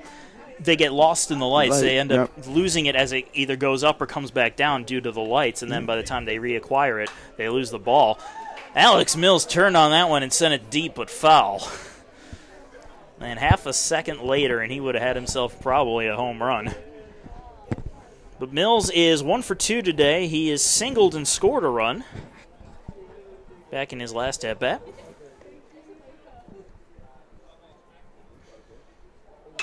He goes after that, sends it out into center. A little slip out there by Murphy. Recovers and makes a diving catch. Great catch by the center fielder for the Jaguars, Murphy. That was a little more dramatic than it had to be if he hadn't slipped out there, but Murphy coming up with a big catch for the second out of the inning. That's good concentration by Murphy, by slipping, not losing focus and losing eye contact of the baseball and coming up and making that diving catch. Real good play by the center fielder. You got to give credit where credit's due, and Murphy deserves some credit there. Big out for out number 2, and now we'll see Chandler Rogers come up. He is 0 for 2 today. First pitch inside corner, call strike.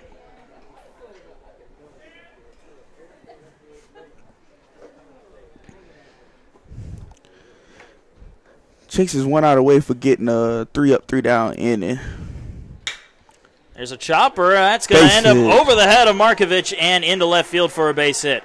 Rogers really thinking about 2. Takes a big turn, but he will hustle on back to the bag. Aggressive turn by Rogers.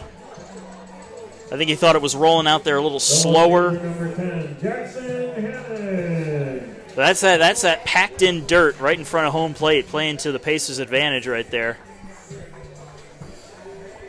So Jackson Hannon up to the plate. He is 2 for 2 today with a pair of singles. At least I have him down for a pair of singles. I'm not sure what the official score sheet is. I think one of his hits might have been an error, but until then I'm going to give him credit for 2 hits and a run scored.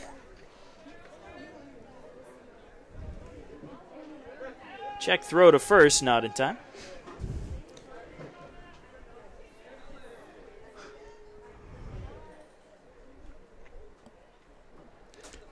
I think I jinxed Chinks. As soon as I said something about him having a 3-up, 3-down inning, and the Pacers get a base hit down left field line. I was going to say, I I think the Augusta apologize for fans that. are a little upset with you on that. Pitch high and away for a ball, 2-0.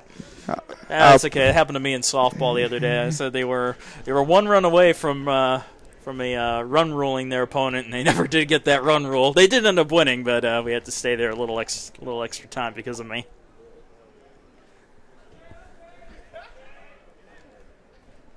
The 1-0. Here's a chopper to the left side. That'll end up in left field for a base hit. Pair of hits for the Pacers. 2-out rally coming up here. Another hit. You know what they say? You can't have a 2-out rally without 2 outs. Right fielder number 8, Sean McQuillan. That'll bring up Sean McQuillan. McQuillan is 0 for 1, but he's been hit by a pitch. A base hit could score right here with Chandler Rogers' speed at second. I got some speed over on first base, too, in Jackson Hannon, so if you can place one in a corner, you might be able to clear the bases.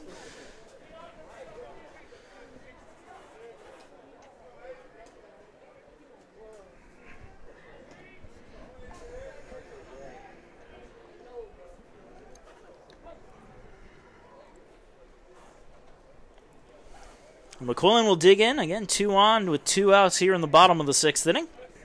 Pacers leading 2-1. And he goes and shows a bunt, pulls it back as the pitch was outside for ball 1. I guess with his speed, putting down a bunt might not be a bad idea. It might be not ideal, but that might not be a bad idea. Laying down a bunt with his speed. Pull one along the first base line there. You got first baseman playing back. deep. He's playing way back. I think that's what he was thinking. And he goes and puts it right off of home plate for a foul ball. And it's a lucky break for him as Suter was right on top of that. Count evens up at 1-1. And it almost looks like he's trying to push it down the third base side. Very athletic play by the Jaguars catcher. I know they called it foul, but he popped out of there really quick and got that ball to first base.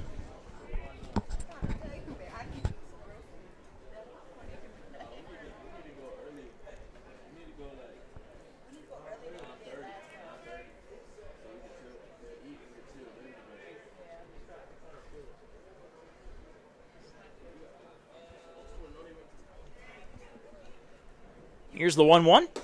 That one high and outside for a ball, 2-1.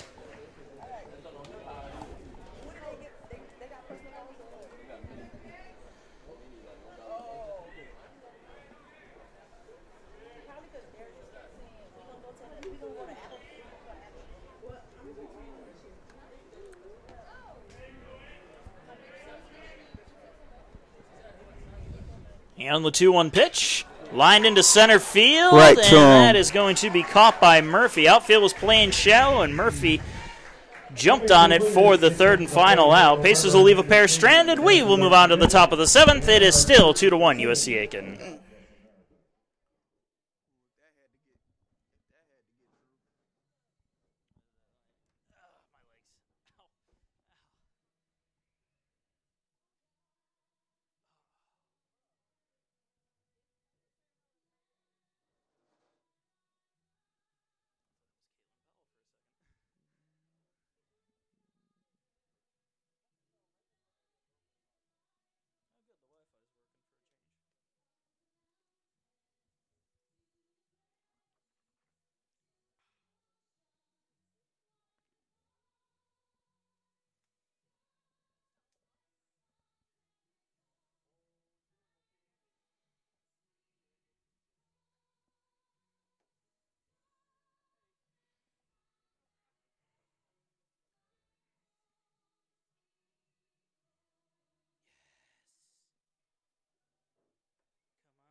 And welcome to the top of the 7th inning. Marcus Johnson alongside Darius Smith. Thanking you for joining us on this Friday night.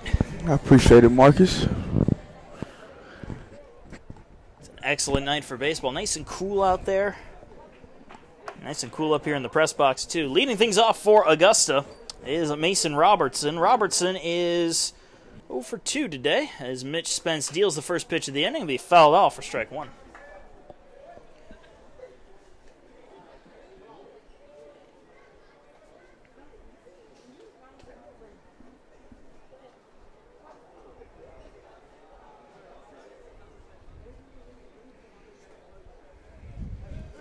And the 0-1.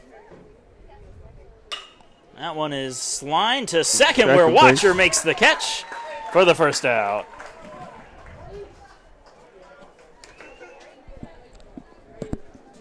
The first baseman, number 21, Patrick Watson.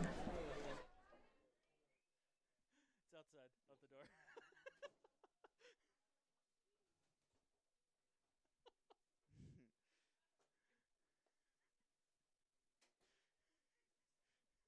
It was, well, they hadn't taken it out, and it was, So coming up to bat now for Augusta's Patrick Watson. He's 0 for 2 as well. First pitch in there for strike one to him.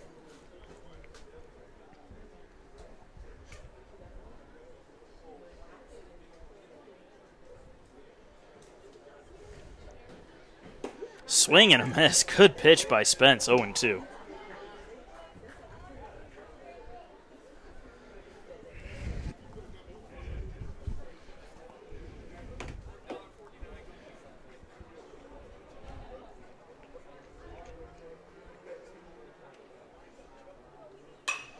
Fouled off, out of play, towards the parking lot, so watch out if you parked over there.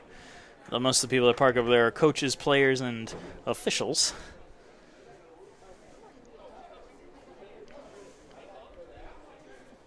I think it was last year we had a foul ball go right through the back of somebody's window. That couldn't have been It was not pretty. High and away. Watson thought about chasing, but held off 1-2. I remember walking out into that parking lot and looking. There's a baseball sitting right on somebody's back. Back dashboard or whatever it is. And I'm just like, oh, that's one call to Hudson Etheridge Companies they're not going to enjoy. Inside, they're going to peel down to first and say he went. Watson down on strikes for the second out. Doesn't like he agreed with that call. I think he had a bit of a case. It's one of those borderline cases where umpire just depends on the day. Brian Smith will come up to the plate now. 2 outs and nobody on. He is 0 for 2 today. First pitch low and inside for ball one.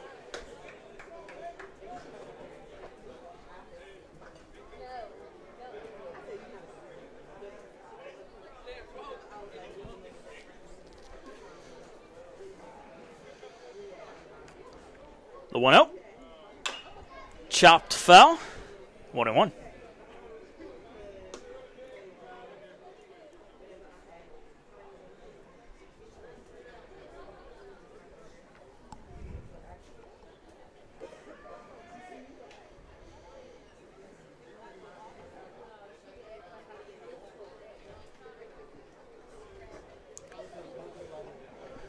And here's the 1-1 to Smith.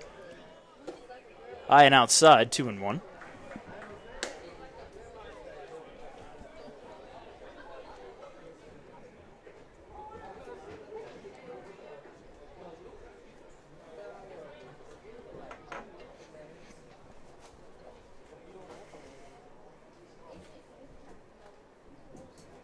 The 2-1 pitch. Here's a grounder to short. Rogers has it. Double clutches and fires to first to get it there in time for the third and final out. It is another 1-2-3 inning for Mitch Spence and the Pacers. We're going into the 7th inning stretch. Pacers leading 2-1.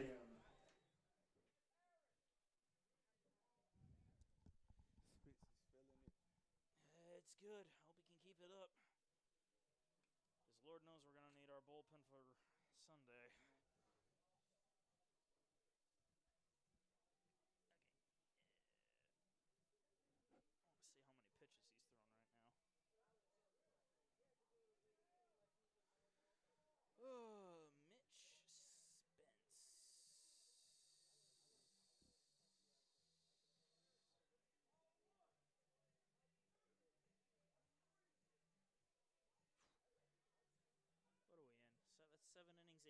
pitches so far. How many pitches? 85. It's outside still.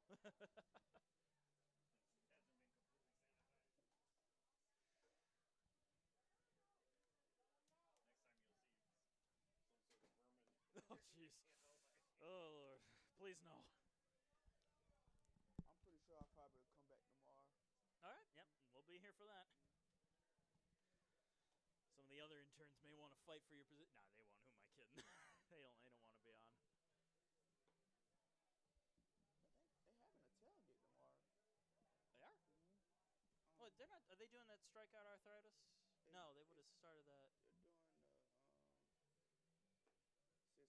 doing says come support your Pacer baseball team versus Augusta on Saturday, April 6th, and enjoy food and fun at the pregame tailgate. Great. Well, it means free food. They better send some up to the press box. That's all I'm saying. Unless it's garbage, in which case, no thank you. It said individuals are encouraged to bring their own tailgate and set up, including tents, chairs, games, and food. Leading off the last of the seventh, the third baseman, number 4, Trey Paluski. And welcome back. We are out of the 7th inning stretch and into the bottom of the 7th inning. Pacers leading 2-1 as Trey Paluski leads it off. Paluski's 0 for 3. However, in his last at-bat, he reached on an error that drove in the 2 runs the Pacers currently have. Chick out there looking to complete his 7th inning of work. And his first pitch misses outside for ball 1. We are still in a pitching duo. There's been fantastic pitching out there. Some of the best I've seen this season from either team.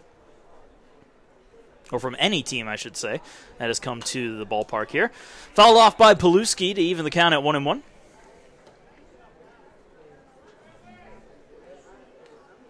Paluski has been very aggressive in all of his at-bats.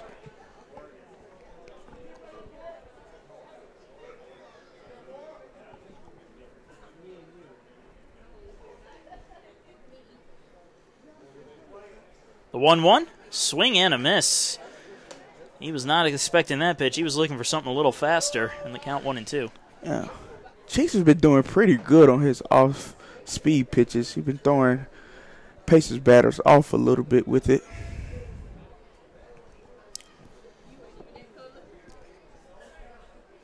And another swing and a miss by Paluski. And Suter will throw it down to first. Got him to chasing the dirt. And Paluski down on strikes for the first out. Second baseman, number 1, Phil Watcher. I'll bring Phil Watcher to the plate.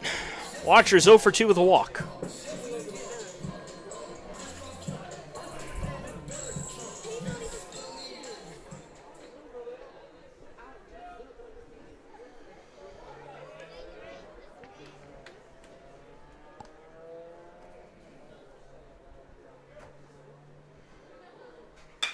Watcher goes after the first one, fouls it off out of play. Strike 1. Hope nobody cars in that area. And they warn you not to. Actually, they don't let you park up on the road anymore at the hill. But even then, any passing cars, which I just saw one drive off, could be in the danger zone for a brief moment. The 0-1, outside, 1-1. That's why I park all the way up by the Convocation Center. I don't want to take any chances. I don't blame you at all.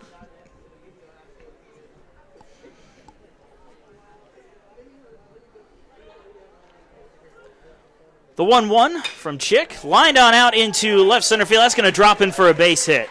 Cutting it off is Murphy, and Watcher will have himself a 1-out single. The center fielder, number 9, Joey Smithers. So Joey Smithers will come to the plate. Smithers is 0 for 2 with a walk. I actually played high school ball against Philip Watcher. He went to Sumter High School, and I went to Camden High School. We had played against each other a couple of games in high school. So you have multiple connections out here. Yeah, him and his twin brother, pretty good, real good baseball players. And Smithers sends that one high into the sky into left field. Smith is there, and he will make the catch for the second out. Catcher number 30, Connor Durden. Smithers has seemed to be out in front of the pitches his last 2 at bats. And after Smithers flies out, Connor Durden will come to the plate. Durden is 0 for 2 with a walk today. Watcher, he transferred here last year, if I remember correctly. Well, he got his first starts here last year, and he's been pretty decent at second base. And one thing I admire about him is his work ethic out there. You'll see him out before games, snagging ground balls, working on his fielding. Pitch low and away for a ball, 1-0. Well, I know as a head coach, you love to see a players getting the extra work, trying to better their craft. You can't beat that. Always room for improvement.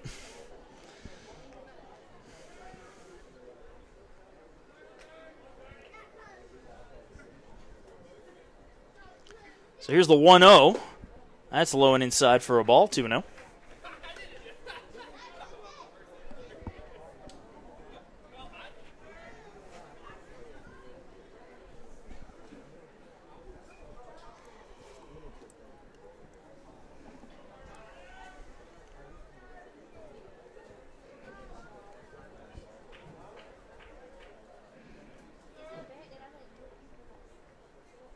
And the 2-0 pitch to Connor Durden. He swings and fouls it off. 2-1.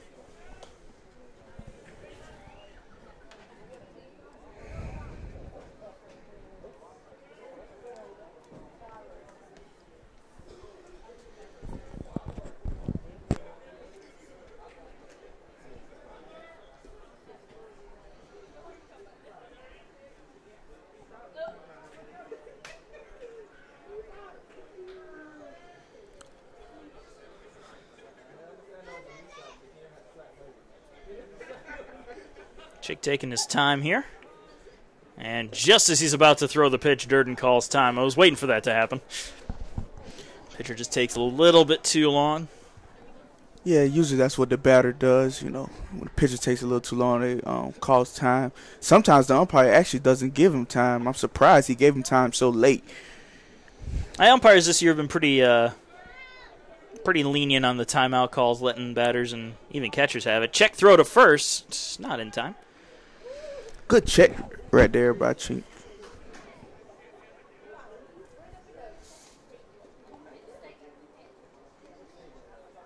And Watcher, 4 for 5 in stolen bases. A lot of 4 for 5s in stolen bases today. I won't be surprised if we see him on the move. Here's a chopper up the middle. That's going to get through for a base hit. That's a great piece of hitting right there by Connor. And we're going to have a visit to the mound here. I think that might be it for Chinks. I see somebody from the bullpen walking through the gates. And we're going to have a pitching change here for Augusta, so we're going to take a short break, be right back with a brand new pitcher on the mound for the Jaguars.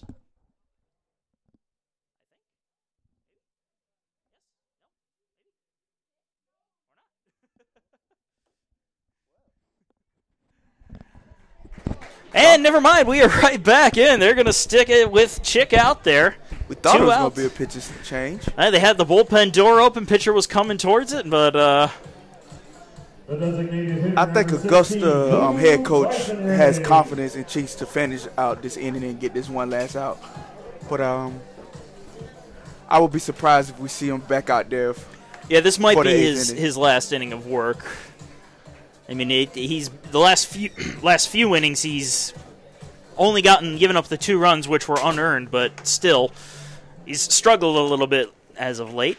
Yeah, the hits has been piling up for the Pacers since the bottom of the 5th. So Luke Leisenring digging in with runners on first and second and 2 outs here in the bottom of the 7th inning. Looking to add on some more runs. First pitch missing for ball 1.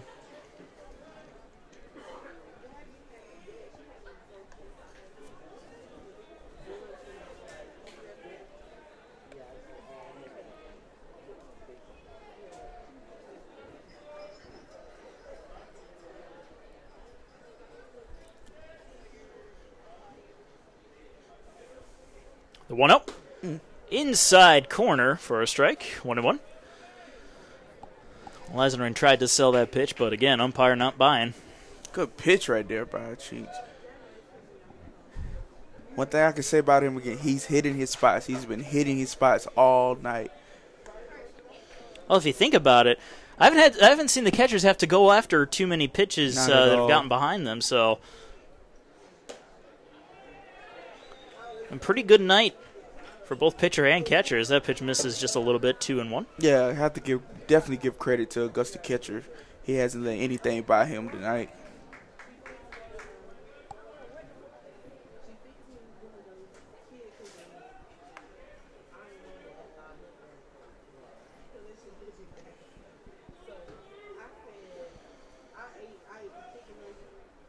The 2-1. Leisering lays off of it, 3 balls and 1 strike.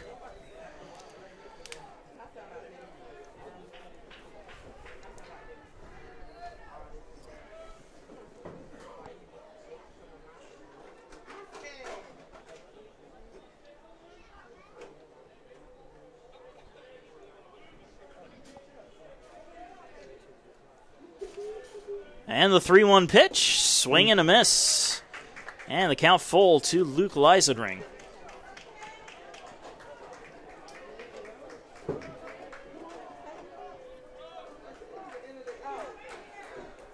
Three balls, 2 strikes, 2 outs, 2 on, 2-1 here in the bottom of the 7th inning of Game 1 between USC Aiken and Augusta.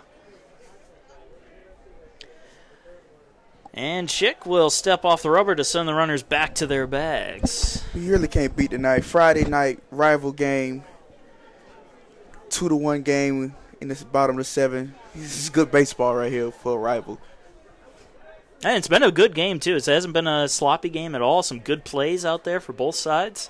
I think only 1 error by both teams. That goes to Augusta. Fouled off out of play, so we'll do it over. Full count, 2 outs. So both runners were on the run just now, and I think it's going to be the same for this next pitch.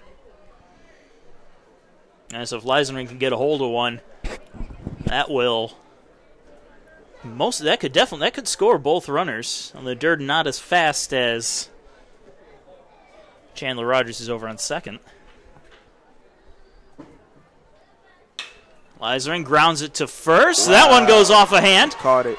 Recovered and got into the bag in time. Baseman. Wow, what a play by the second baseman for Augusta. Heads-up job there by Maddox to get over there, and also Chick to cover the bag at first to turn what would have been an E3 into a 3-4-1 unconventional ground out to end the inning. Yeah. We're going to the top of the 8th. Pacers still leading, though, 2-1.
And welcome back. Top of the 8th inning. We'll get underway. Mitch Spence back out there.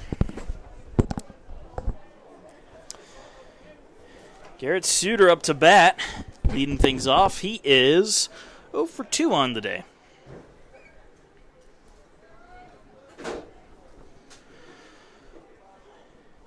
And the first pitch from Spence, right down the pipe for strike one.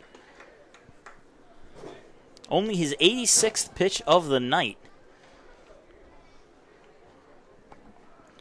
You can't beat that. Going into the 8th inning, only 86 pitches. Oh, another good pitch from Spence. His breaking ball has been on all night. I don't know if you see it, Marcus, but his velocity seems like it's increasing every inning. If it's not increasing, it hasn't changed at all. He looks like he did. I'd say back in the first inning, but the first inning was actually his worst inning of work. So he looks like the same since the second inning. The 0-2. Another just ball. missed outside for a ball. That'll happen a lot. Strike zone narrows down on those 0-2s. He's relying heavy on that off-speed pitch, and I don't blame him because he's been keeping the Jaguars off balance with that. Well, as the old saying goes, if it ain't broke, don't fix it. That's what they say. Here's the 1-2 from Spence. Ooh, good fastball, just missed low and away, 2-2. Very hard pitch right there.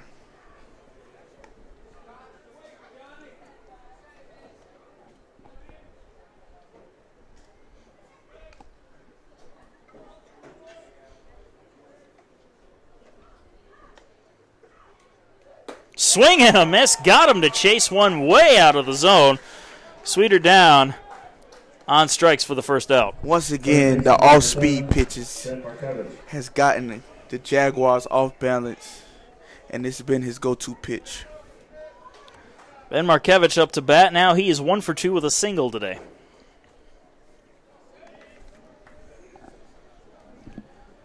Pacer bullpen is up and throwing right now. I believe Jacob Rye and Cameron Nolay out there in the pen for the Pacers. They're warming up just to be safe. Again, it's only a 2-1 game late, and you still have your starter out there. First pitch missing for ball 1 to Markevich.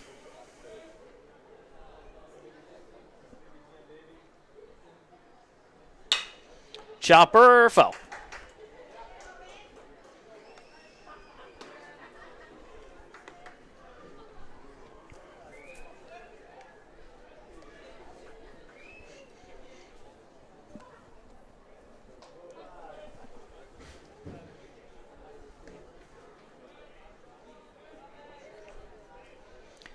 And here comes the 1-1 pitch.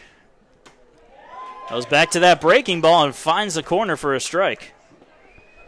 That breaking ball, once again, that has been the pitch.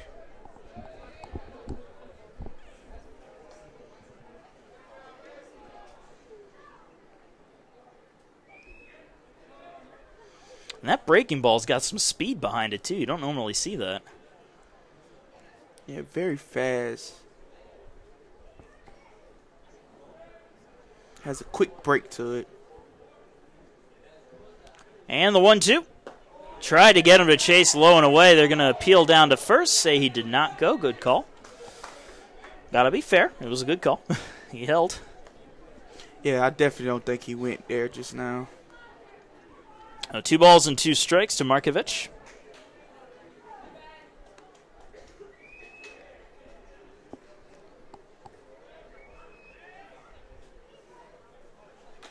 Foul tip, just enough to stay alive. Duran unable to hold on to it.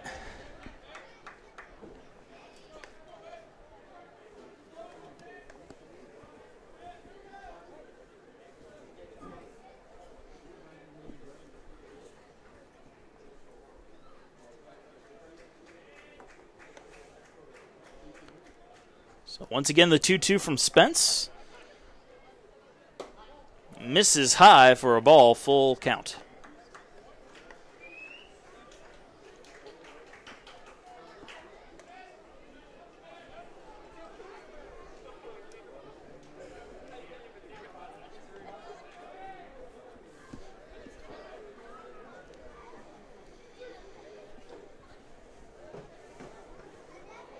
And the 3-2 pitch.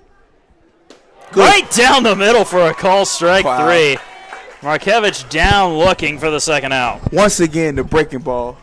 The center fielder, number 1, Skylar Murphy. Spence been on a roll. He's been on a roll since that first inning. And Skylar Murphy will come up to the plate. Murphy has had the most success tonight of any batter for Augusta. He's 1 for 2 with a single, a run scored, a walk, and a stolen base. He did strike out his last time up, however. 2 outs, nobody on. Here's the first pitch from Spence. Breaking ball in there for a strike.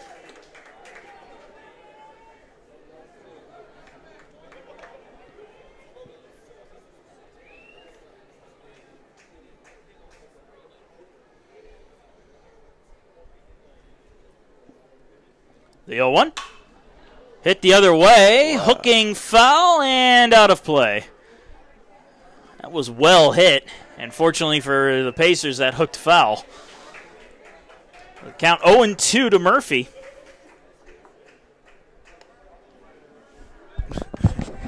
Great play over there by the Pacers bullpen once again.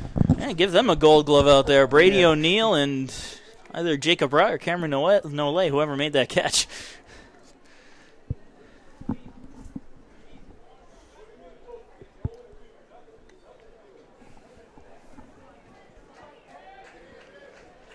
They got number 13 out there warming up too. I think that's Henry. Just a bit high and outside for a ball, 1-2. Henry Cartret out there. Cartret? Yeah, Henry Cartret out there. Running out there warming up also.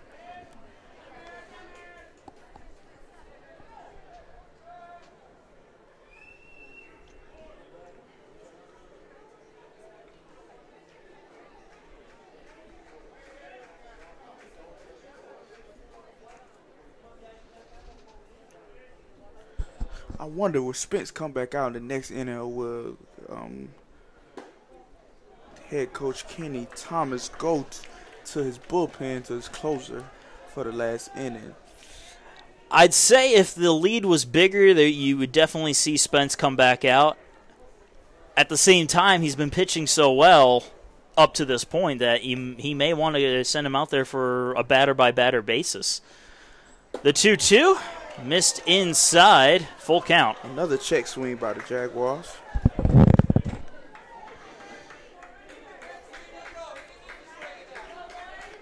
He's at the 100 pitch mark.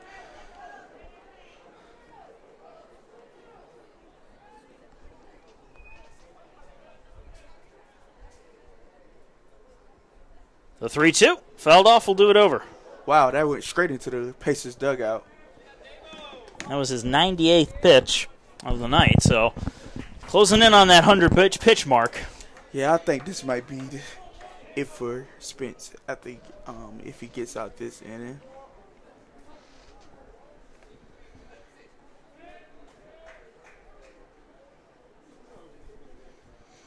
The 3-2. Fly ball, foul territory, third base side. Paluski reaching, and he's well out of his reach.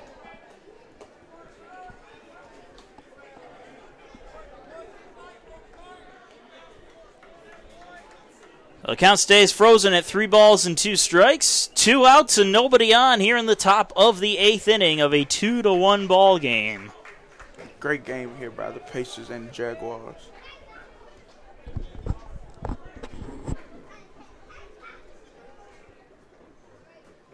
Swing and a miss. Spence gets him on strikes for the 3rd and final out. We're going to the bottom of the 8th. The Pacers still hold on to a 2-1 lead, looking to add on to it in just a moment.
this year is 7 1/3. Oh, come on, you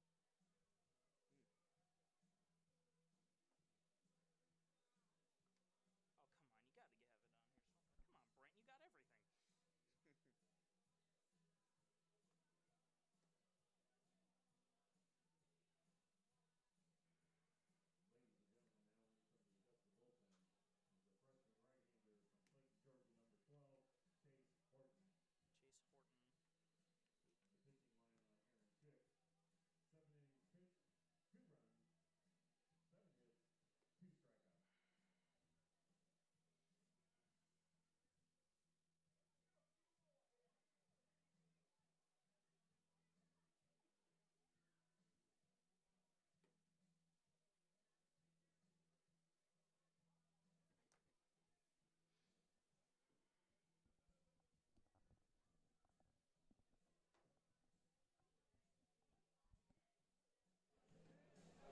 Horton. And a warm welcome back. We are in the bottom of the 8th inning, and Aaron Chick is done for the night. He went 7 innings, allowed 2 runs, none of them earned, 2 strikeouts and 3 hits.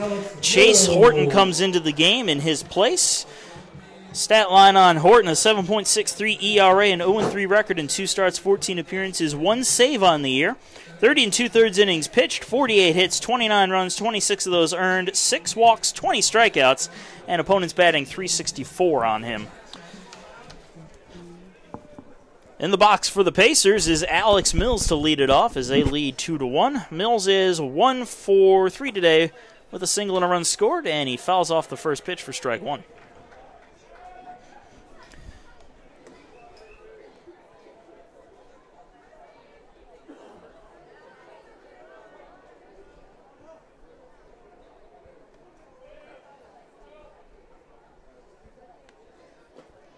And a ball in the dirt. They'll have an appeal down to first. Say he did not go. Counts even at 1-1.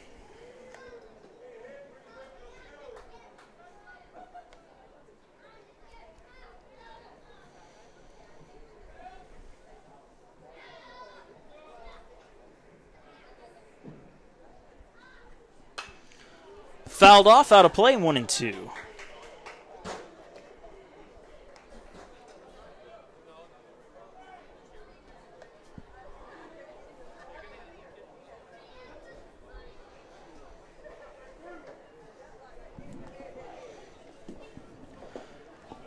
Misses inside to even the count up again at 2 balls and 2 strikes.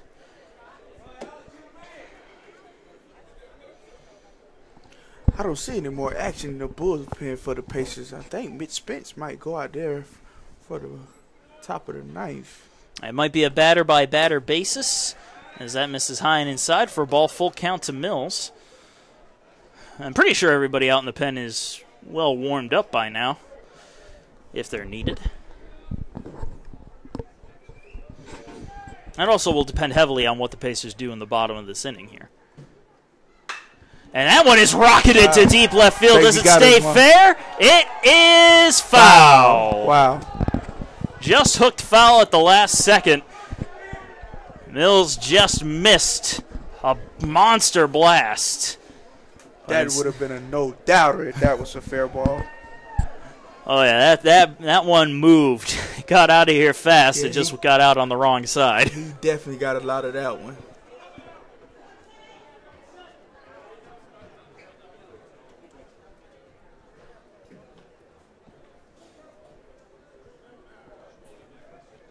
Well, Mills will dig in again. Full count, 3 balls and 2 strikes.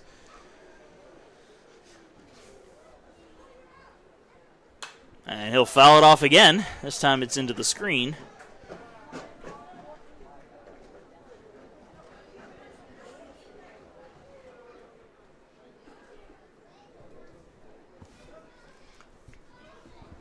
Good hustle right there by the bat boy. They get their cardio in during these games. Yeah, you gotta love it. And another foul ball from Mills. Battling to stay in there, looking for another pitch he can turn on. No matter the outcome of this at bat, Mills had a great at bat.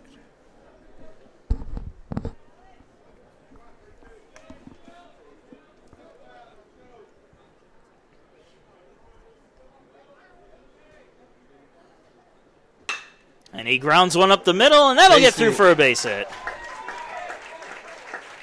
How many hits right for Mills? For the Pacers? For Mills. Oh, for Mills, that's 2 base hits today. 2 for 4 on the day with 2 singles. Chandler Rogers will dig in now. He is 1 for 3 today with a single.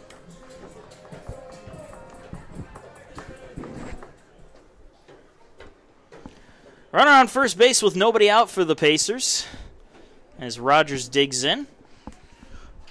I don't think the Pacers would mind if we get a little insurance runs right here. Insurance runs never hurt.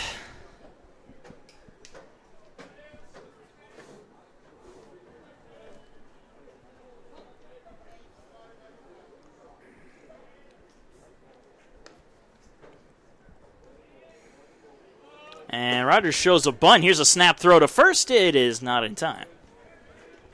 Not a bad check right there by the catcher. Pretty good throw. And just trying to keep Mills close to that bag.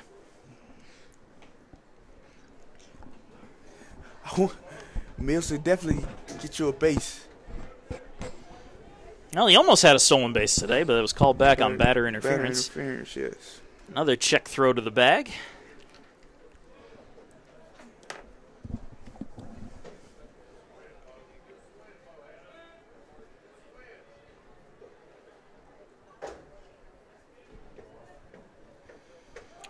Runner takes off, grounded slowly up the middle. Throw to first is in time. The hit and run was on, and that's fortunate because that looked like it could have been a double play ball. Instead, it will just be a 6-3. Good call by the Pacers coaches because they didn't call a hit and run. Like you said, it definitely would have been a double play. That will bring up Jackson Hannon. Hannon is 2 for 3 today. One of his singles was indeed an error, so we'll change that around.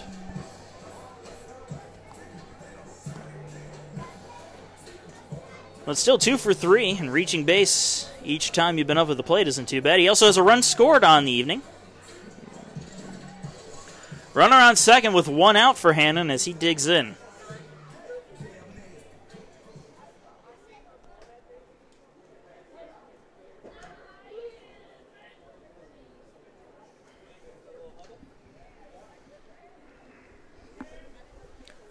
First pitch, inside corner for a call strike, 0-1. Nice good breaking ball right there by Jaguars pitcher. Taking a page out of Spence's book. Right? Now, if it's working for Spence, it might work for... I don't blame him at all. I would take a page out of his book, too. How he's been pitching tonight. Here's the 0-1. Check swing, and he went around. And the count 0-2.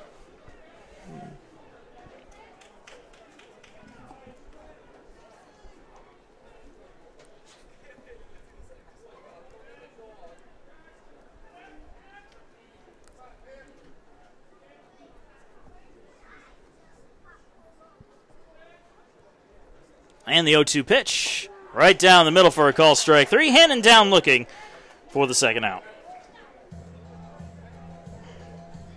That will bring up Sean McQuillan to the plate. McQuillan 0 for 2, but he reached by getting plugged by a pitch.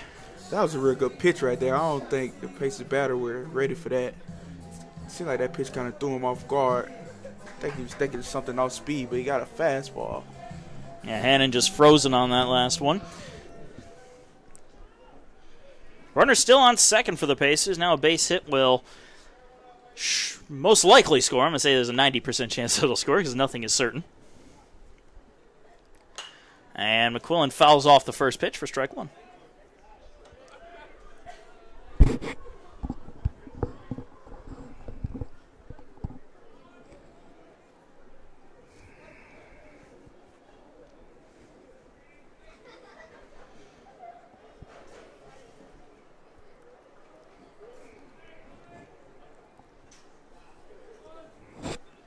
The 0-1.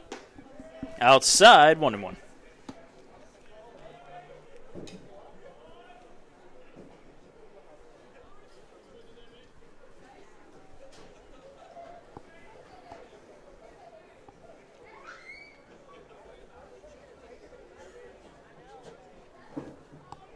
And McQuillan awaiting his 1-1 pitch. And he will ground it foul, 1-2.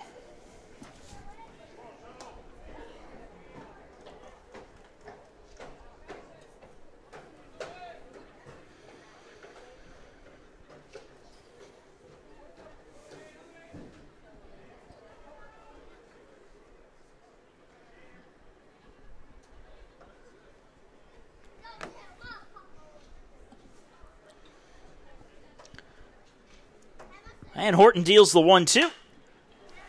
Fouled off, and that'll end up out of play. We'll do it over again.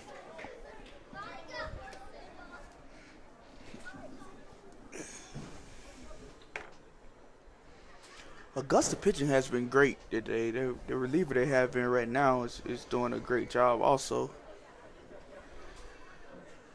Horton holding strong with a 1-2 count and 2 outs and a runner on second here in the bottom of the 8th inning. Trying to keep this a one-run ball game. I know the Pacers would love to have a base hit right now to get at least one insurance run going into the ninth. Ooh, just missed inside. That was a dangerous pitch to lay off of. That looked good. I'm surprised I didn't hear any Augusta fans say anything about that. That was a real good pitch.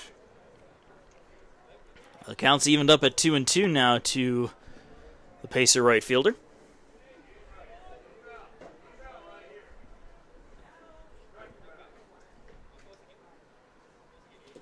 Ball in the dirt, full count. Hey, once again, I have to give it to the Augusta Jaguars catcher. He's been a brick wall back there. Nothing has gotten by him today, and right then he just had another good block. Pacers could have advanced a runner to third, but he stopped that ball from getting by him. Yeah, good backstops on both ends tonight.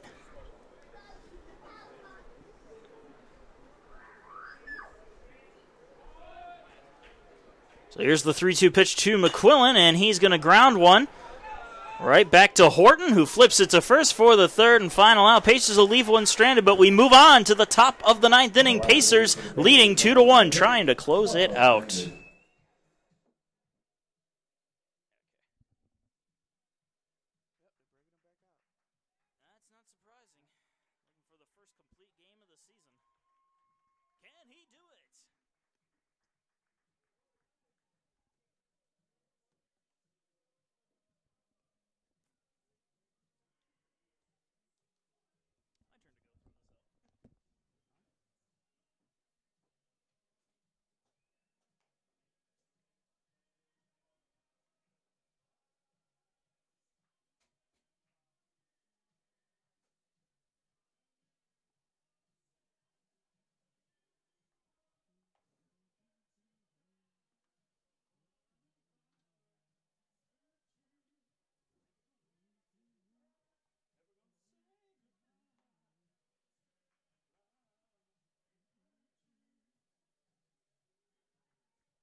And we are back with the top of the 9th inning.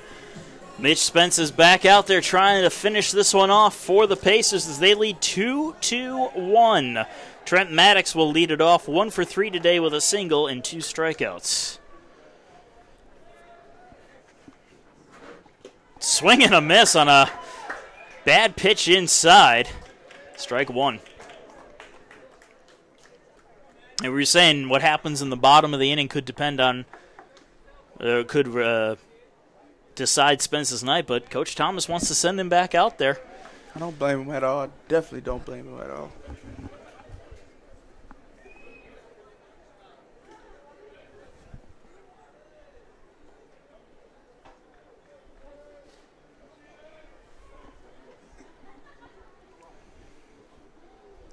Here's the 0-1. Grounder to first. Mills has some trouble with it, and that's going to be an E3. Bounced into his glove and then over his shoulder. Not the way you want to start off an inning. That could kill you as a team starting off an inning with an error. Especially on a routine ground ball like that, but that'll bring up Harrison Moore. Runner on first with nobody out. Spence will be looking for the double play ball, so now he can really go to that breaking ball that he's been using. Yeah, I won't be surprised if he starts off the bat with the breaking ball, because I'm pretty sure last at bat, number 6 here for the Jaguars, he used that breaking ball a lot and it got him off balance. You got Paluski in on the infield grass looking for the bunt. And there it is. Show a bunt, pitch high and inside to brush him off the plate. What a no.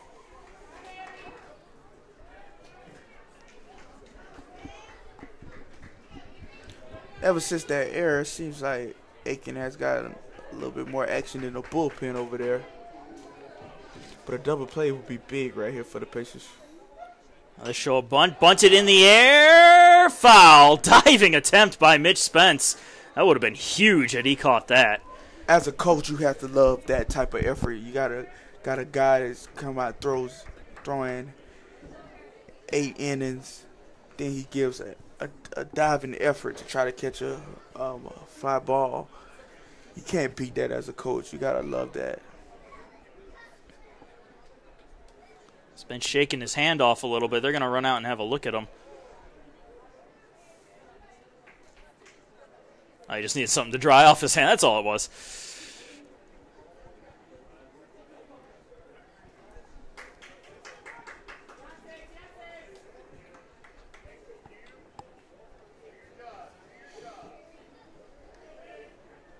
So the count's evened up at 1-1 on Moore. Moore is 0 for 2 today with a bunt back in the first inning.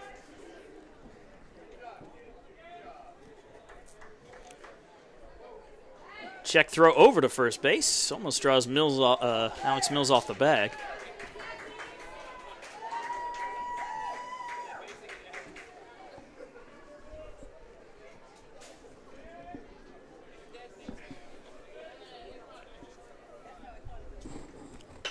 And here's a bunt down the first base side. Spence takes it, tosses it to first, and gets it there for the first out.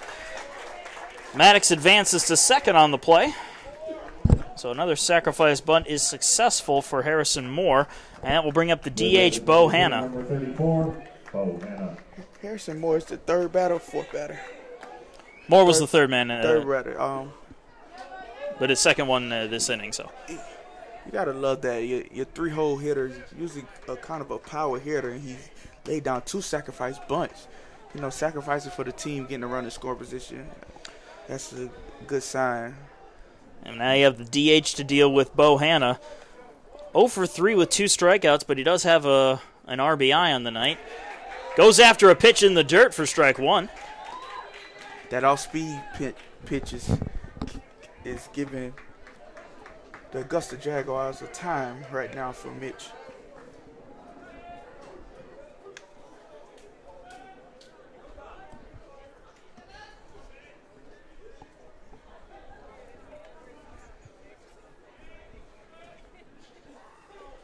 Call a time here from Hanna. Thought Spence was taking a little too long on the mound. So we'll step back in and reset his clock.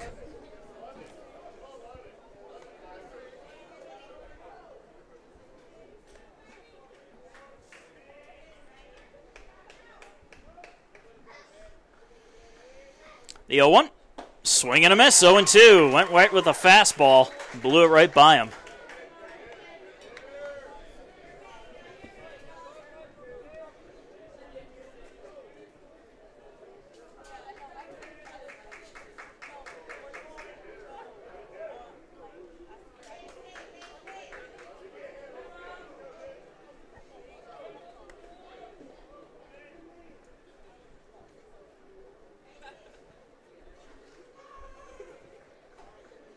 And now Spence will take a moment to step off the rubber. And the 0-2 to Hanna. Swing and a miss. He got him on strikes for the second out. Big strikeout. Great pitch right there by Mitchell Spence. The shortstop, number 2, Mason Robertson. Mitchell Spence is showing me that he's definitely determined to finish this game. He's giving it all he has right now, and Mason Robertson will step up. Runner on second with 2 outs. Robertson 0 for 3 tonight. Spence will try to shut him down.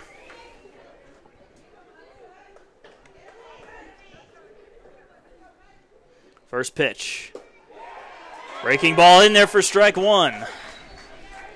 He's been going to that breaking ball on the first pitch a lot lately. I guess if, like you said, if it's not broke, don't fix it.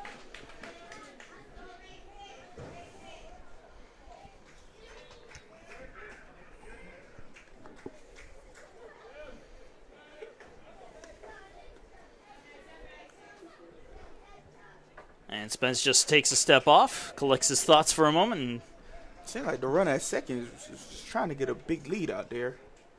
you got Rogers covering him. Outside corner for a call strike, 0-2 to Robertson. As a batter, I don't think I would want Spence to have me down 0-2 and account how his breaking ball has been working. He can have it start out of the zone and then just break in at the last second. And he definitely has the home crowd here in Aiken behind him the whole way. The 0-2. Swing and a miss. Ball gets away. Durden has to hustle and pick it up, and he's not going to have a play at first. If I'm not mistaken. And I think they're gonna complain about interference on this one. That bat definitely hit his glove.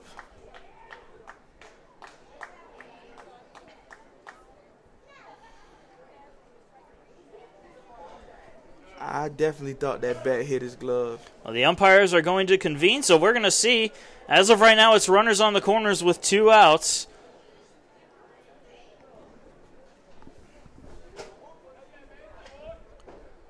And the moment of truth, and they will award him first base. So we'll have another one. That was the strikeout, but the game will continue.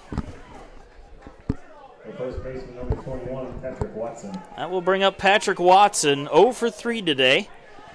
Runners on the corners, 2 outs. Here in the top of the 9th inning, Pacers up 2-1. That right there, that play right there could definitely hurt the Pacers. And I wouldn't be surprised if we see Jaguars batter stealing right here. Better at the runner at first. I wouldn't be surprised if he steals. Swing and a miss on the first pitch. Durden keeps the ball in front of him for strike one. And really important for Durden to keep those pitches in front of him now with a runner on third like that.